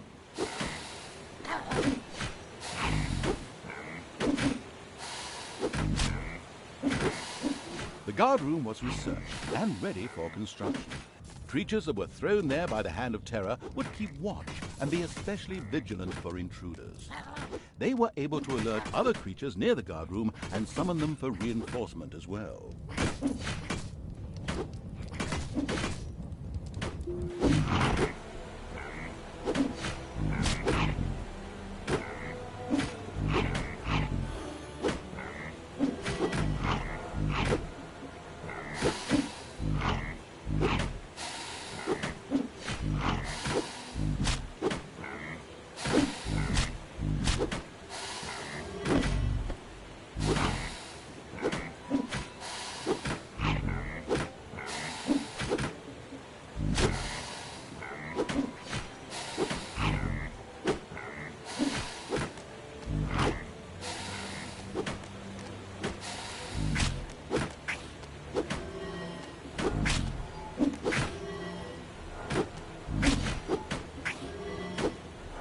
The Horde defeated the bears with ease and stocked up on bear meat. However, as bear meat is not actually a resource in the game, this was utterly irrelevant.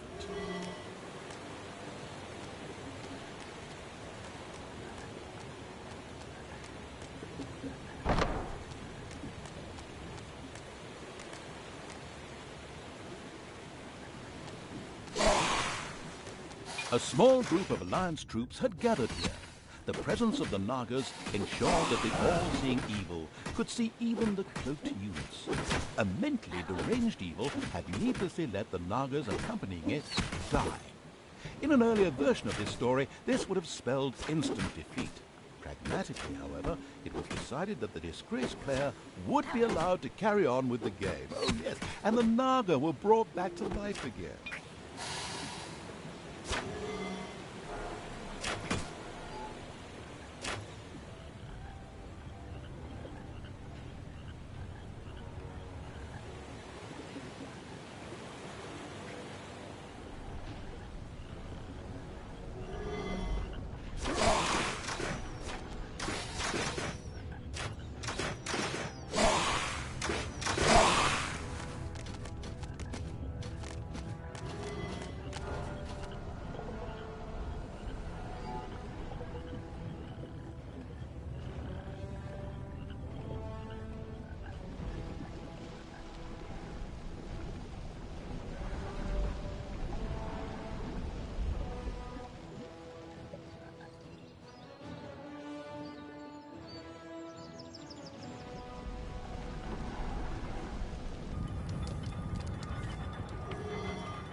It's payday.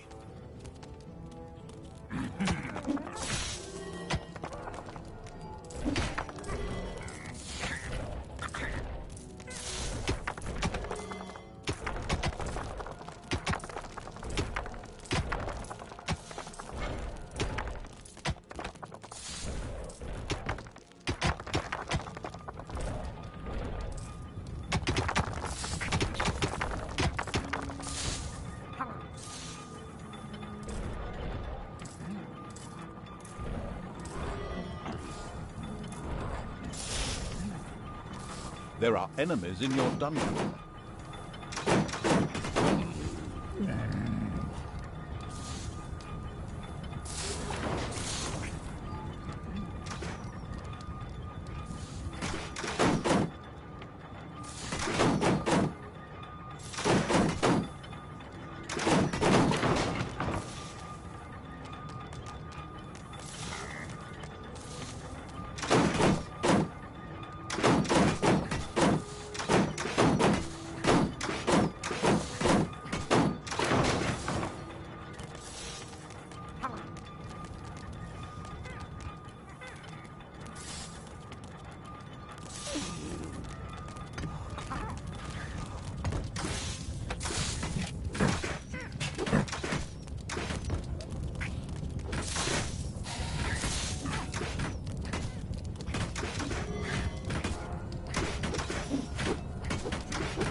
A hospital had been built. From now on, wounded monsters could be cured.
It's payday.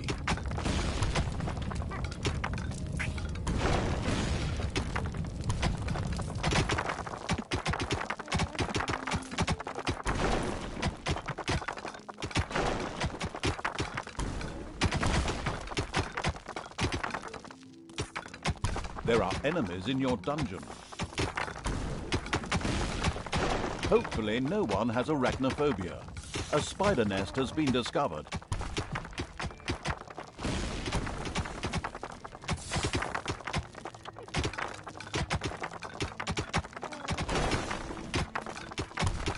Some creatures had been hiding in a secret room. They joined the ultimate evil.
Oh.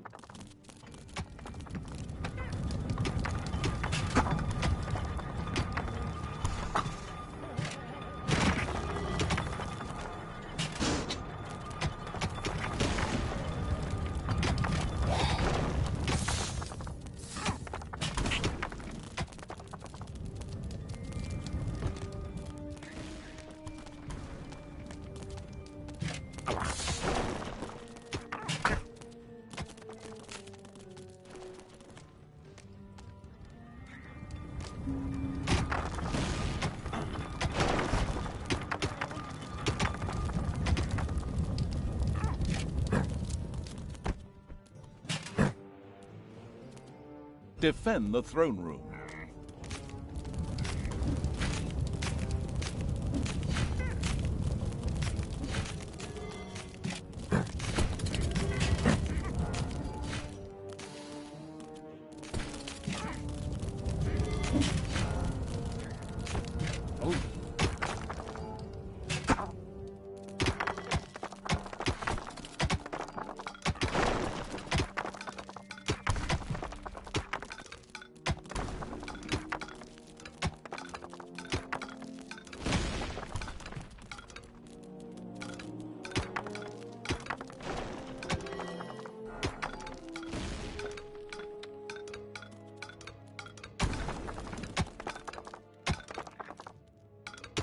Boring.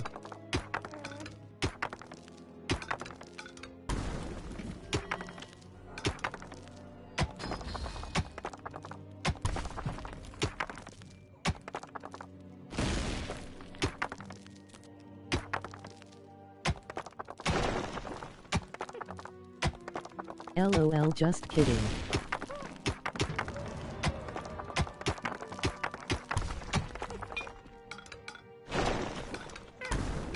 That's what I am, LOL.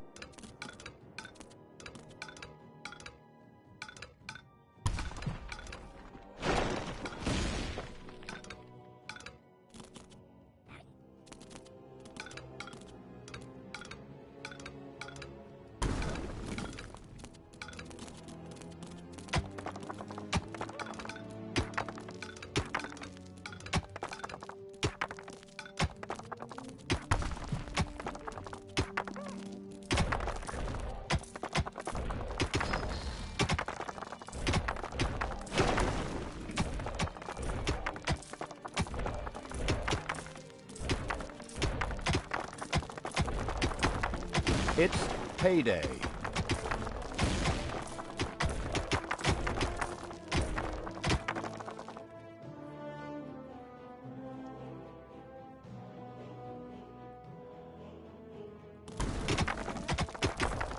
What am I watching?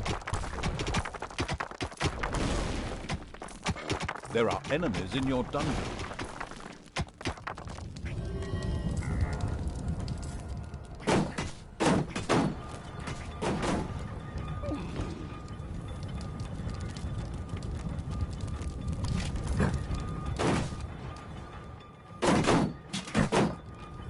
It's bland.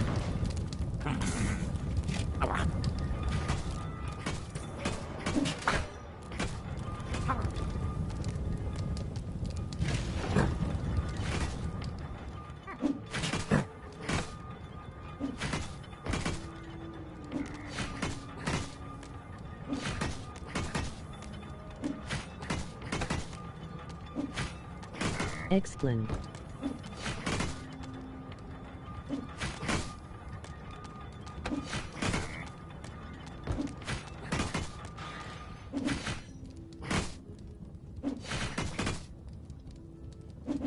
It's about you. I can't spell.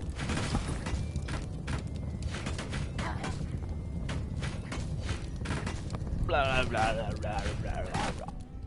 It's about this and that, and then about that and that. It would explain everything if you go all the way from the beginning of the stream.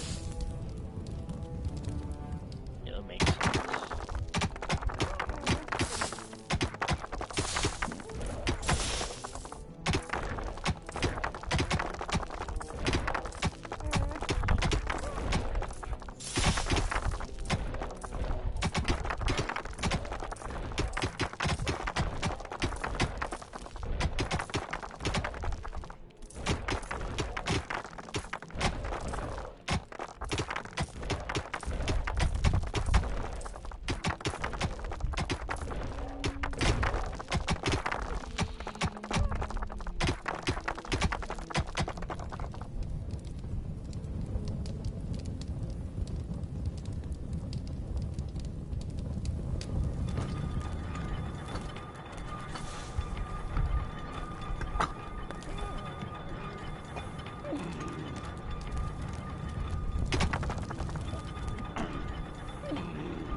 Slavery. Sure.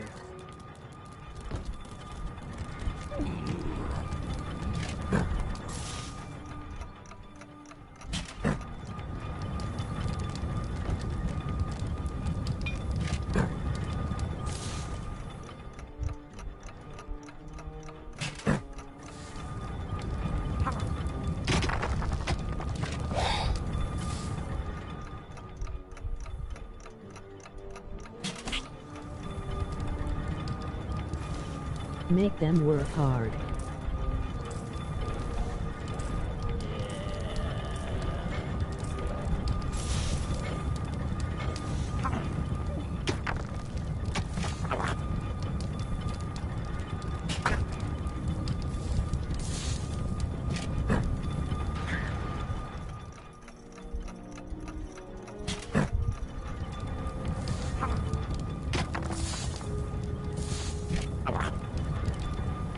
Where's the whips?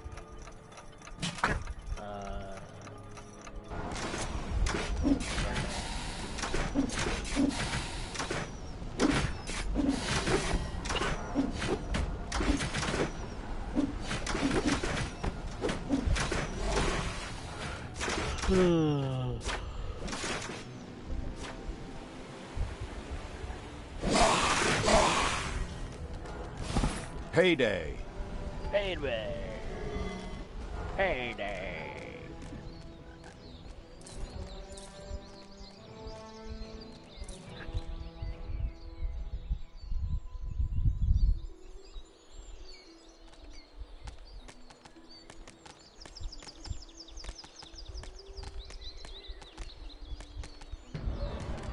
The creatures of a suspiciously suicidal evil made their way towards a treacherous ambush.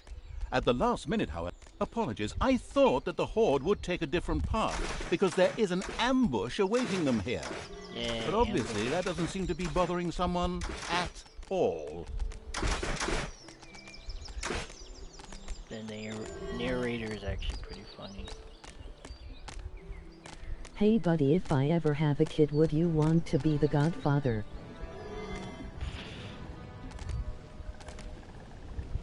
I don't care.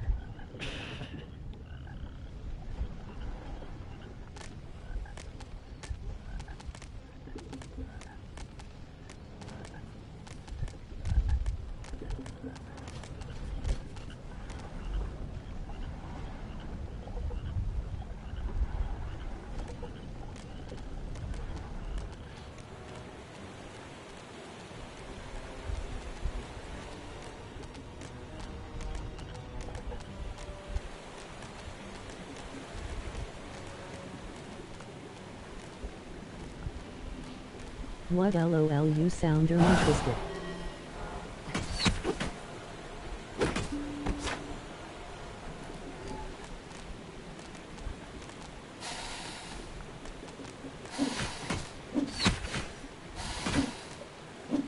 I feel sure.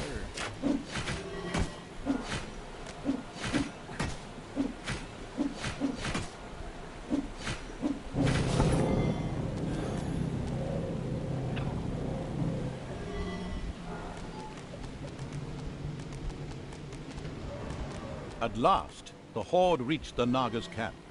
They were not able to offer the ultimate evil much help. However, they spoke of an artifact that was hidden deep down in the mountain. It would make defeating the Alliance a piece of cake. The Nagas opened a portal to the artifact using their ancient magic. The insidious evil debated briefly whether it was worth the risk. Finally, however, it decided it was only a question of its creatures' lives, and of course, the ultimate evil didn't give a toss about them.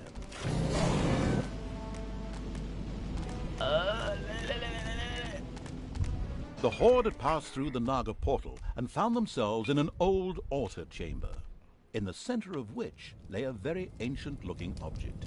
This had to be the artifact. Some creatures appeared to be guarding it.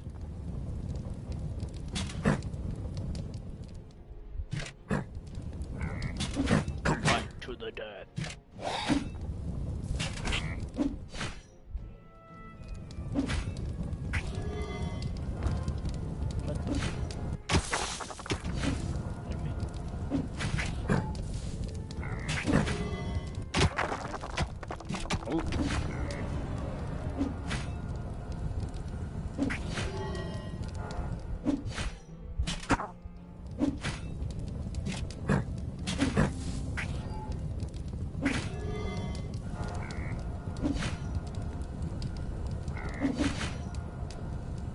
A teensy-weensy hint. These artifact guards are preventing you from continuing. Get rid of them.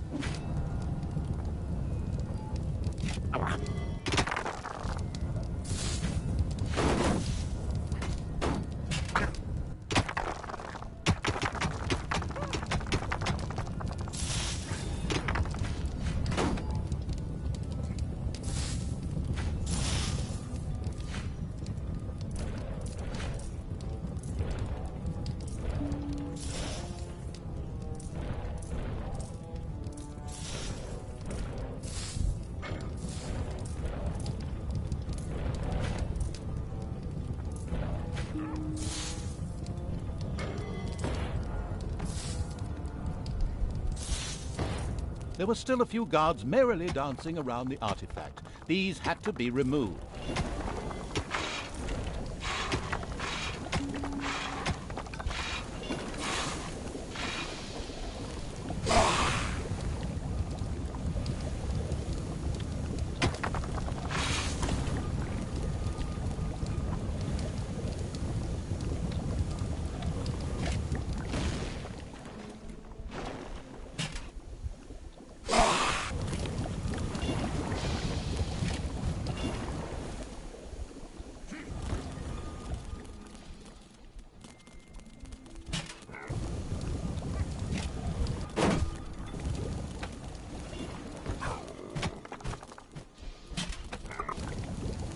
I don't believe it. Is there really still a guard at the artifact? My goodness, my grandma would have finished the whole game by now. Move your butt, do something.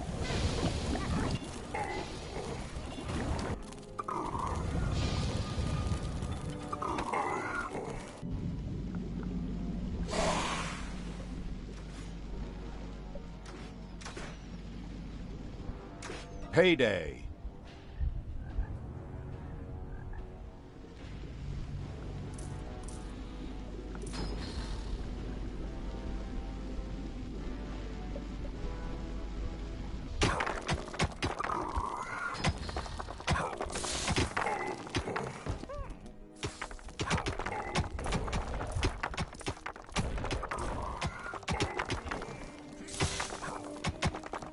There were still a few guards merrily dancing around the artifact. These had to be removed.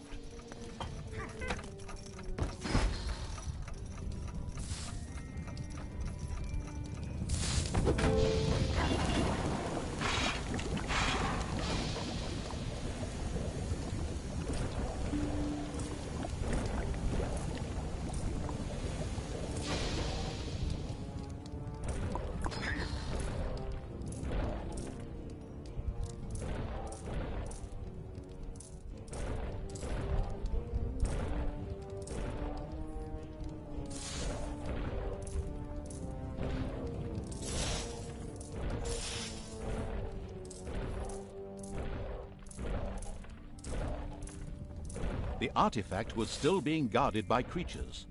The slow evil might want to consider taking care of them. Pronto.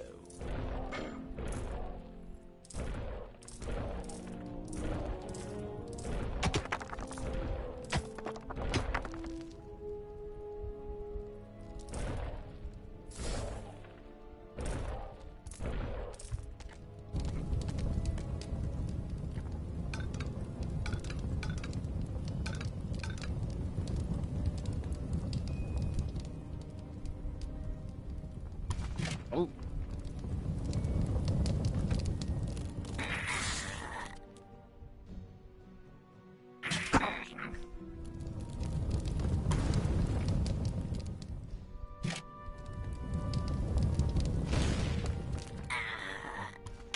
I don't believe it. Is there really still a guard at the artifact? My goodness, my grandma would have finished the whole game by now. Move your butt, do something.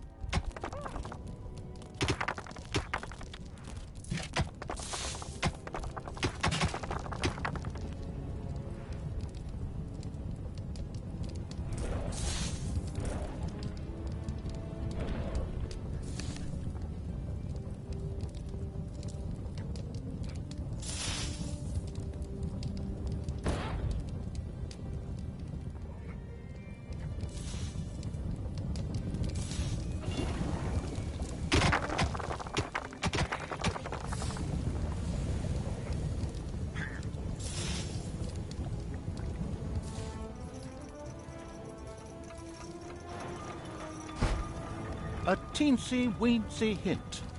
These artifact guards are preventing you from continuing. Get rid of them.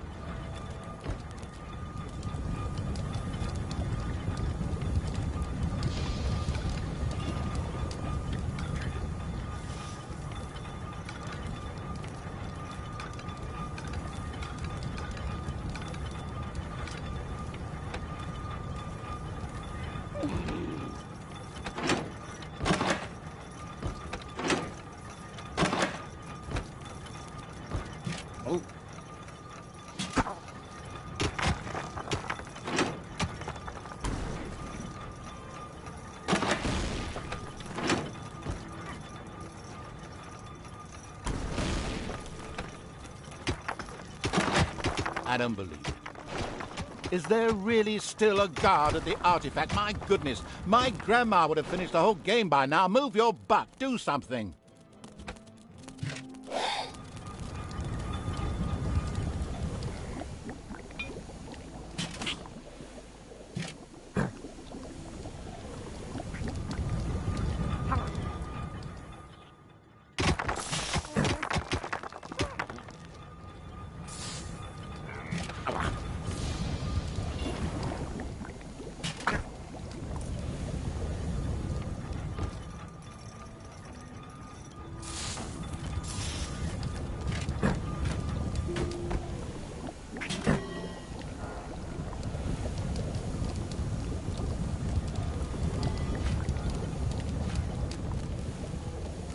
A teensy-weensy hint. These artifact guards are preventing you from continuing. Get rid of them.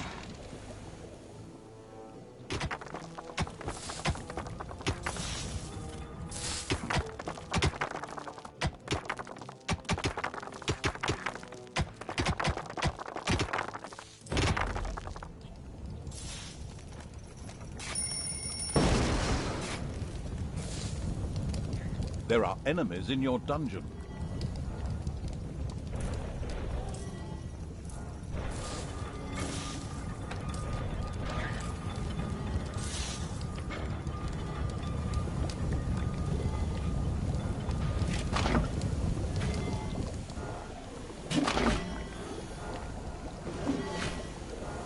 I don't believe it. Is there really still a guard at the artifact? My goodness, my grandma would have finished the whole game by now. Move your butt, do something. Payday.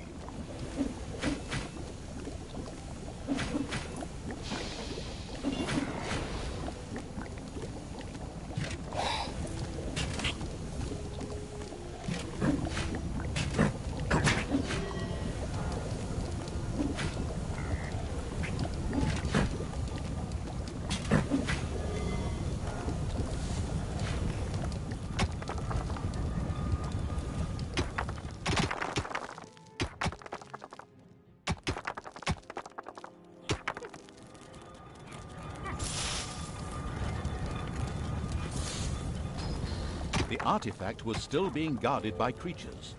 The slow evil might want to consider taking care of them. Pronto.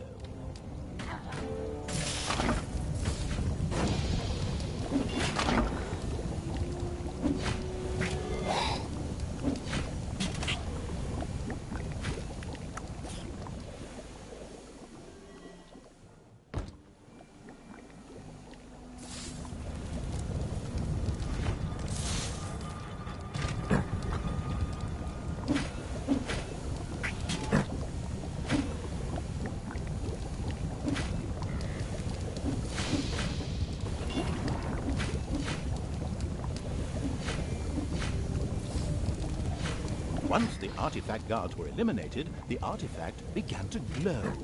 It almost seemed to be waiting to be picked up. It looked as if the artifact would fit perfectly into the mysterious altar base that lay deep within the dungeon of the ultimate evil. Maybe it would be a good idea to place it there. Oh.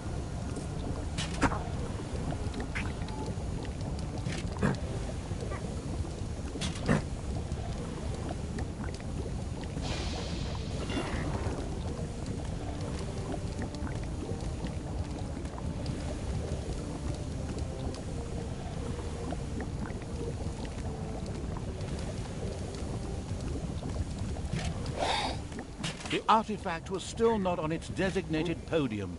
The whole thing had taken so long that the narrator was now going to have to go off and shave, as his beard had grown very, very long in the interim. The artifact was currently lifeless. It needed some magic. The next task for the expanding evil's creatures was to expose some mana crystals. This mana would be necessary to charge the artifact up. Wait a moment, that's already been done. Well, looks like someone is trying to become the teacher's pet. Nerd. But a mana crystal on its own was really of no value to the ultimate evil. It would take a crystal chamber to make this valuable asset usable. A room was quickly installed under the crystal.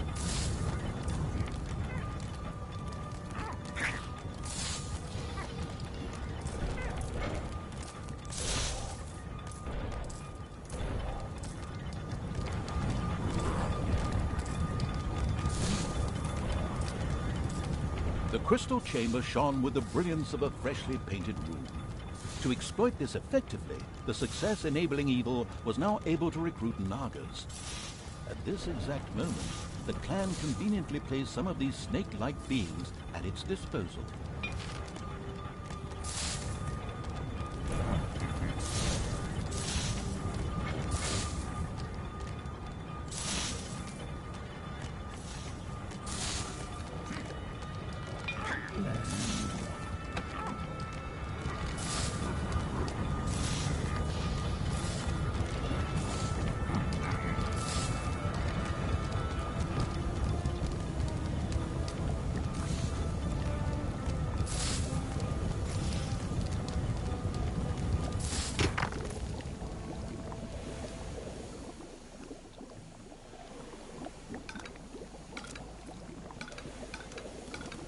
Apparently, it had not escaped the notice of the Alliance's magicians that something disturbing was going on in the underground. So they decided to mount powerful attacks on the dungeon. But the ultimate evil had been warned. That's what I'm doing right now, by the way, and created such a formidable defense that it would have brought tears to the eyes of any tower defense player.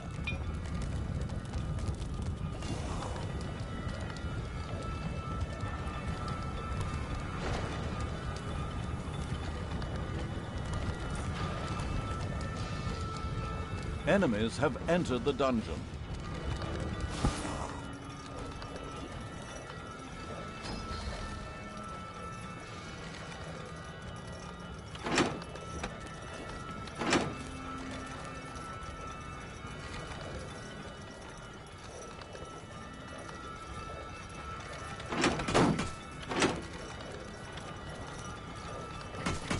A cry for help from a few Nagas trapped in a very remote area reached the ultimate evil while it was defending the dungeon. Maybe they could be saved by using a spell, which was ready to be unlocked in the crystal chamber.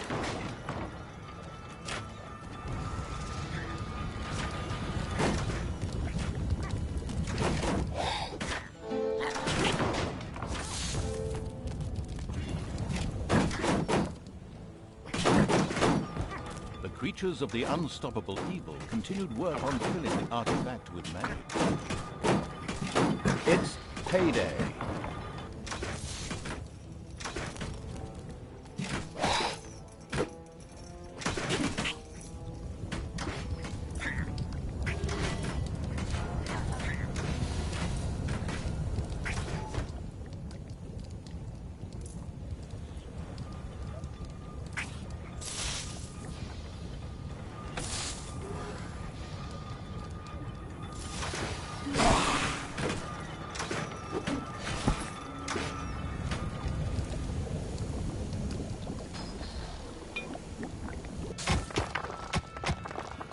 Wave-by-wave tactics of the Alliance had so far proven unsuccessful.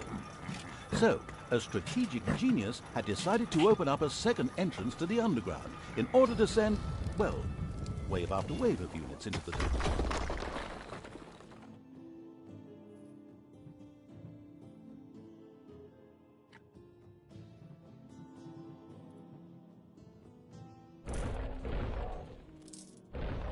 Play me the song of magic. Oh yes, the artifact continued to fill itself with more delicious mana.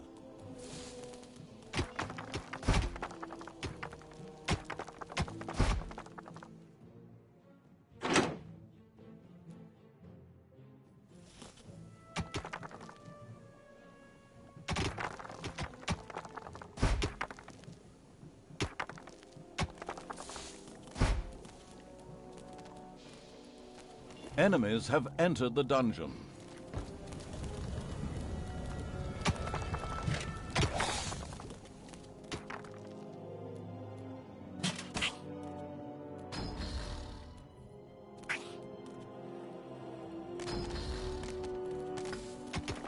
There are enemies in your dungeon.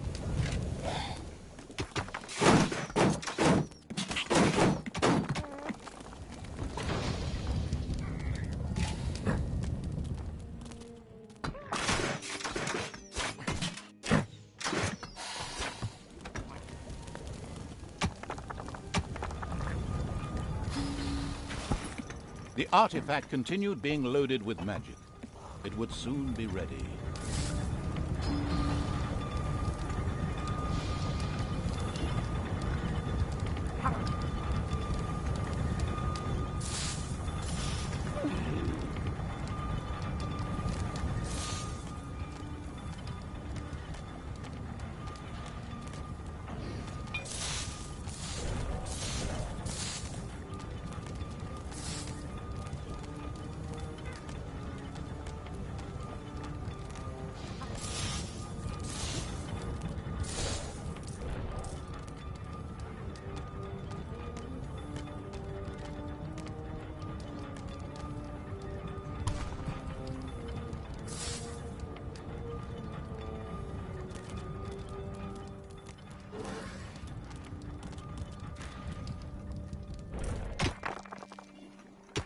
The artifact was almost bursting with energy.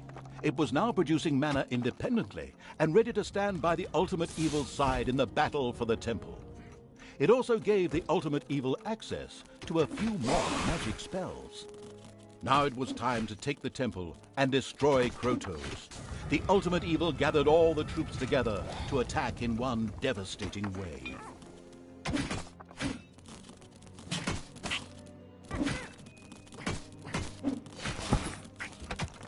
There are enemies in your dungeon.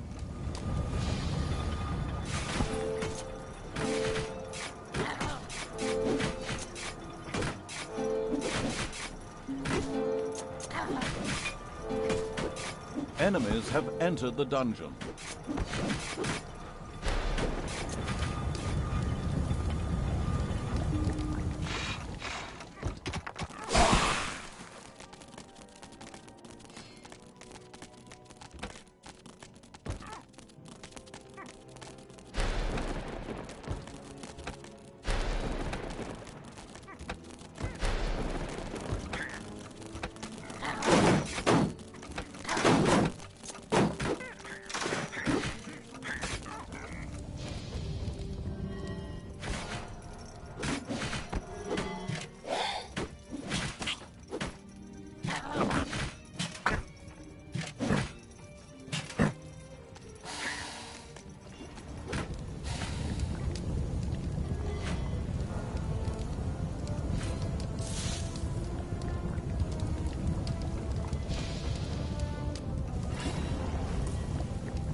It's payday.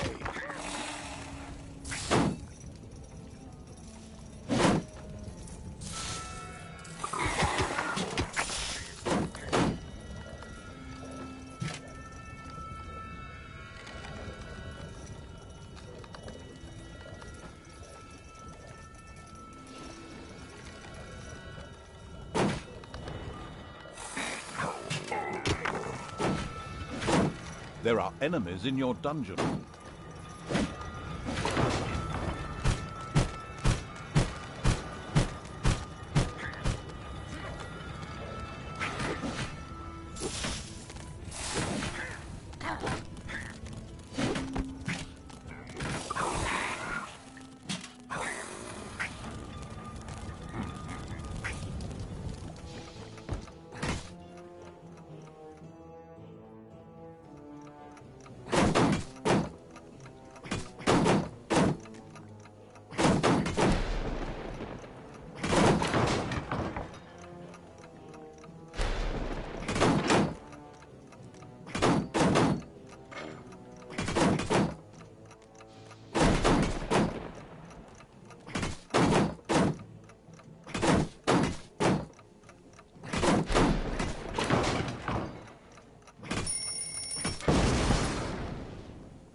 just so that we understand each other correctly, you are meant to attack Krotos and finish him off now. One great final battle and all that. All clear? Then off you go.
The unspeakable evil's creatures approached the Alliance's camp. An impressive dam towered into the sky in the background. However, this path led to absolutely nowhere. The ultimate evil, or more precisely its creatures, destroyed the Alliance's camp with the greatest of ease. It considered having a luxury hotel for stressed dungeon managers built there.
There are enemies in your dungeon.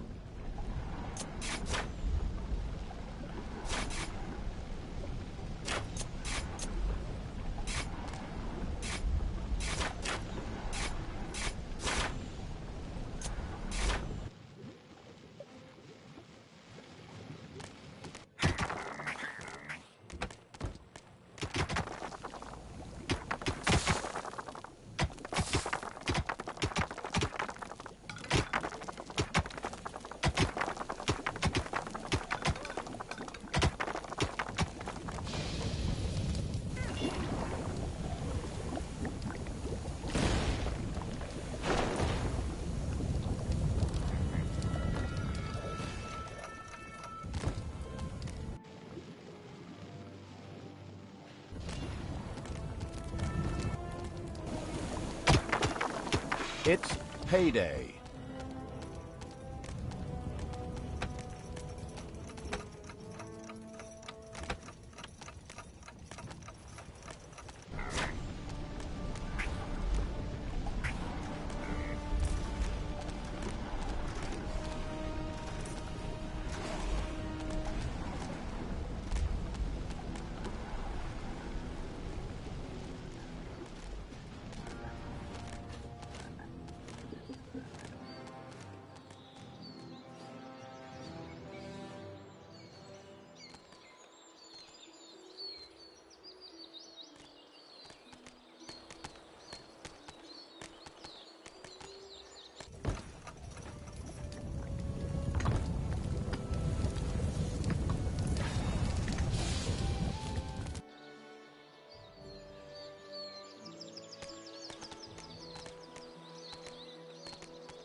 Apologies, I thought that the Horde would take a different path, because there is an ambush awaiting them here. But obviously that doesn't seem to be bothering someone at all.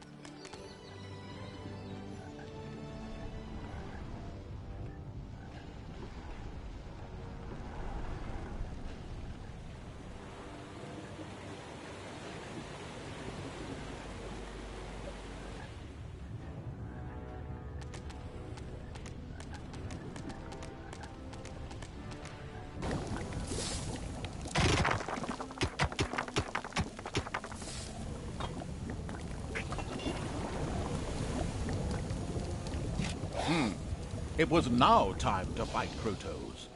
After a long pause, the unspeakable evil positioned its army and went into battle against him.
Together with its Naga allies, the army of the Ultimate Evil stormed the Naga temple.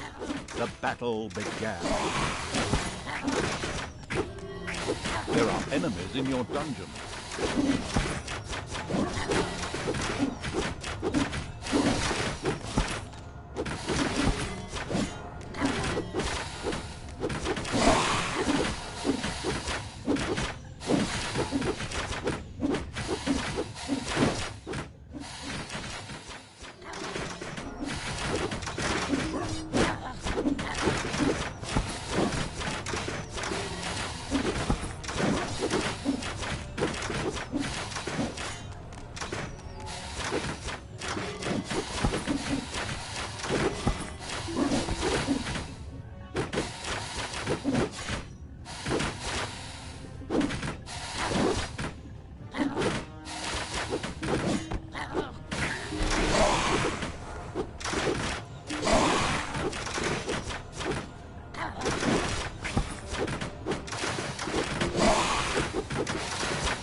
It wouldn't be long before Krotos was defeated. Just a few more blows and he would fall. Hey, wait! What do you think you're doing? Come back, you coward! I mean, seeing that defeat was inevitable, Krotos opted for a strategic retreat, leaving the temple in the Ultimate Evil's power. Gathered evilness then burst the nearby dam, and the Alliance's camp disappeared under waves of water with a very satisfactory gurgling sound.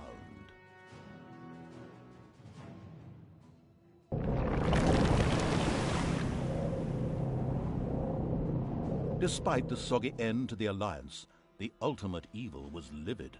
It had just been robbed of a delicious revenge. But, if I may be so bold, that was yet to come. I saw it in the script. Although Krotos managed to escape, the Horde continued on a glorious triumphal march.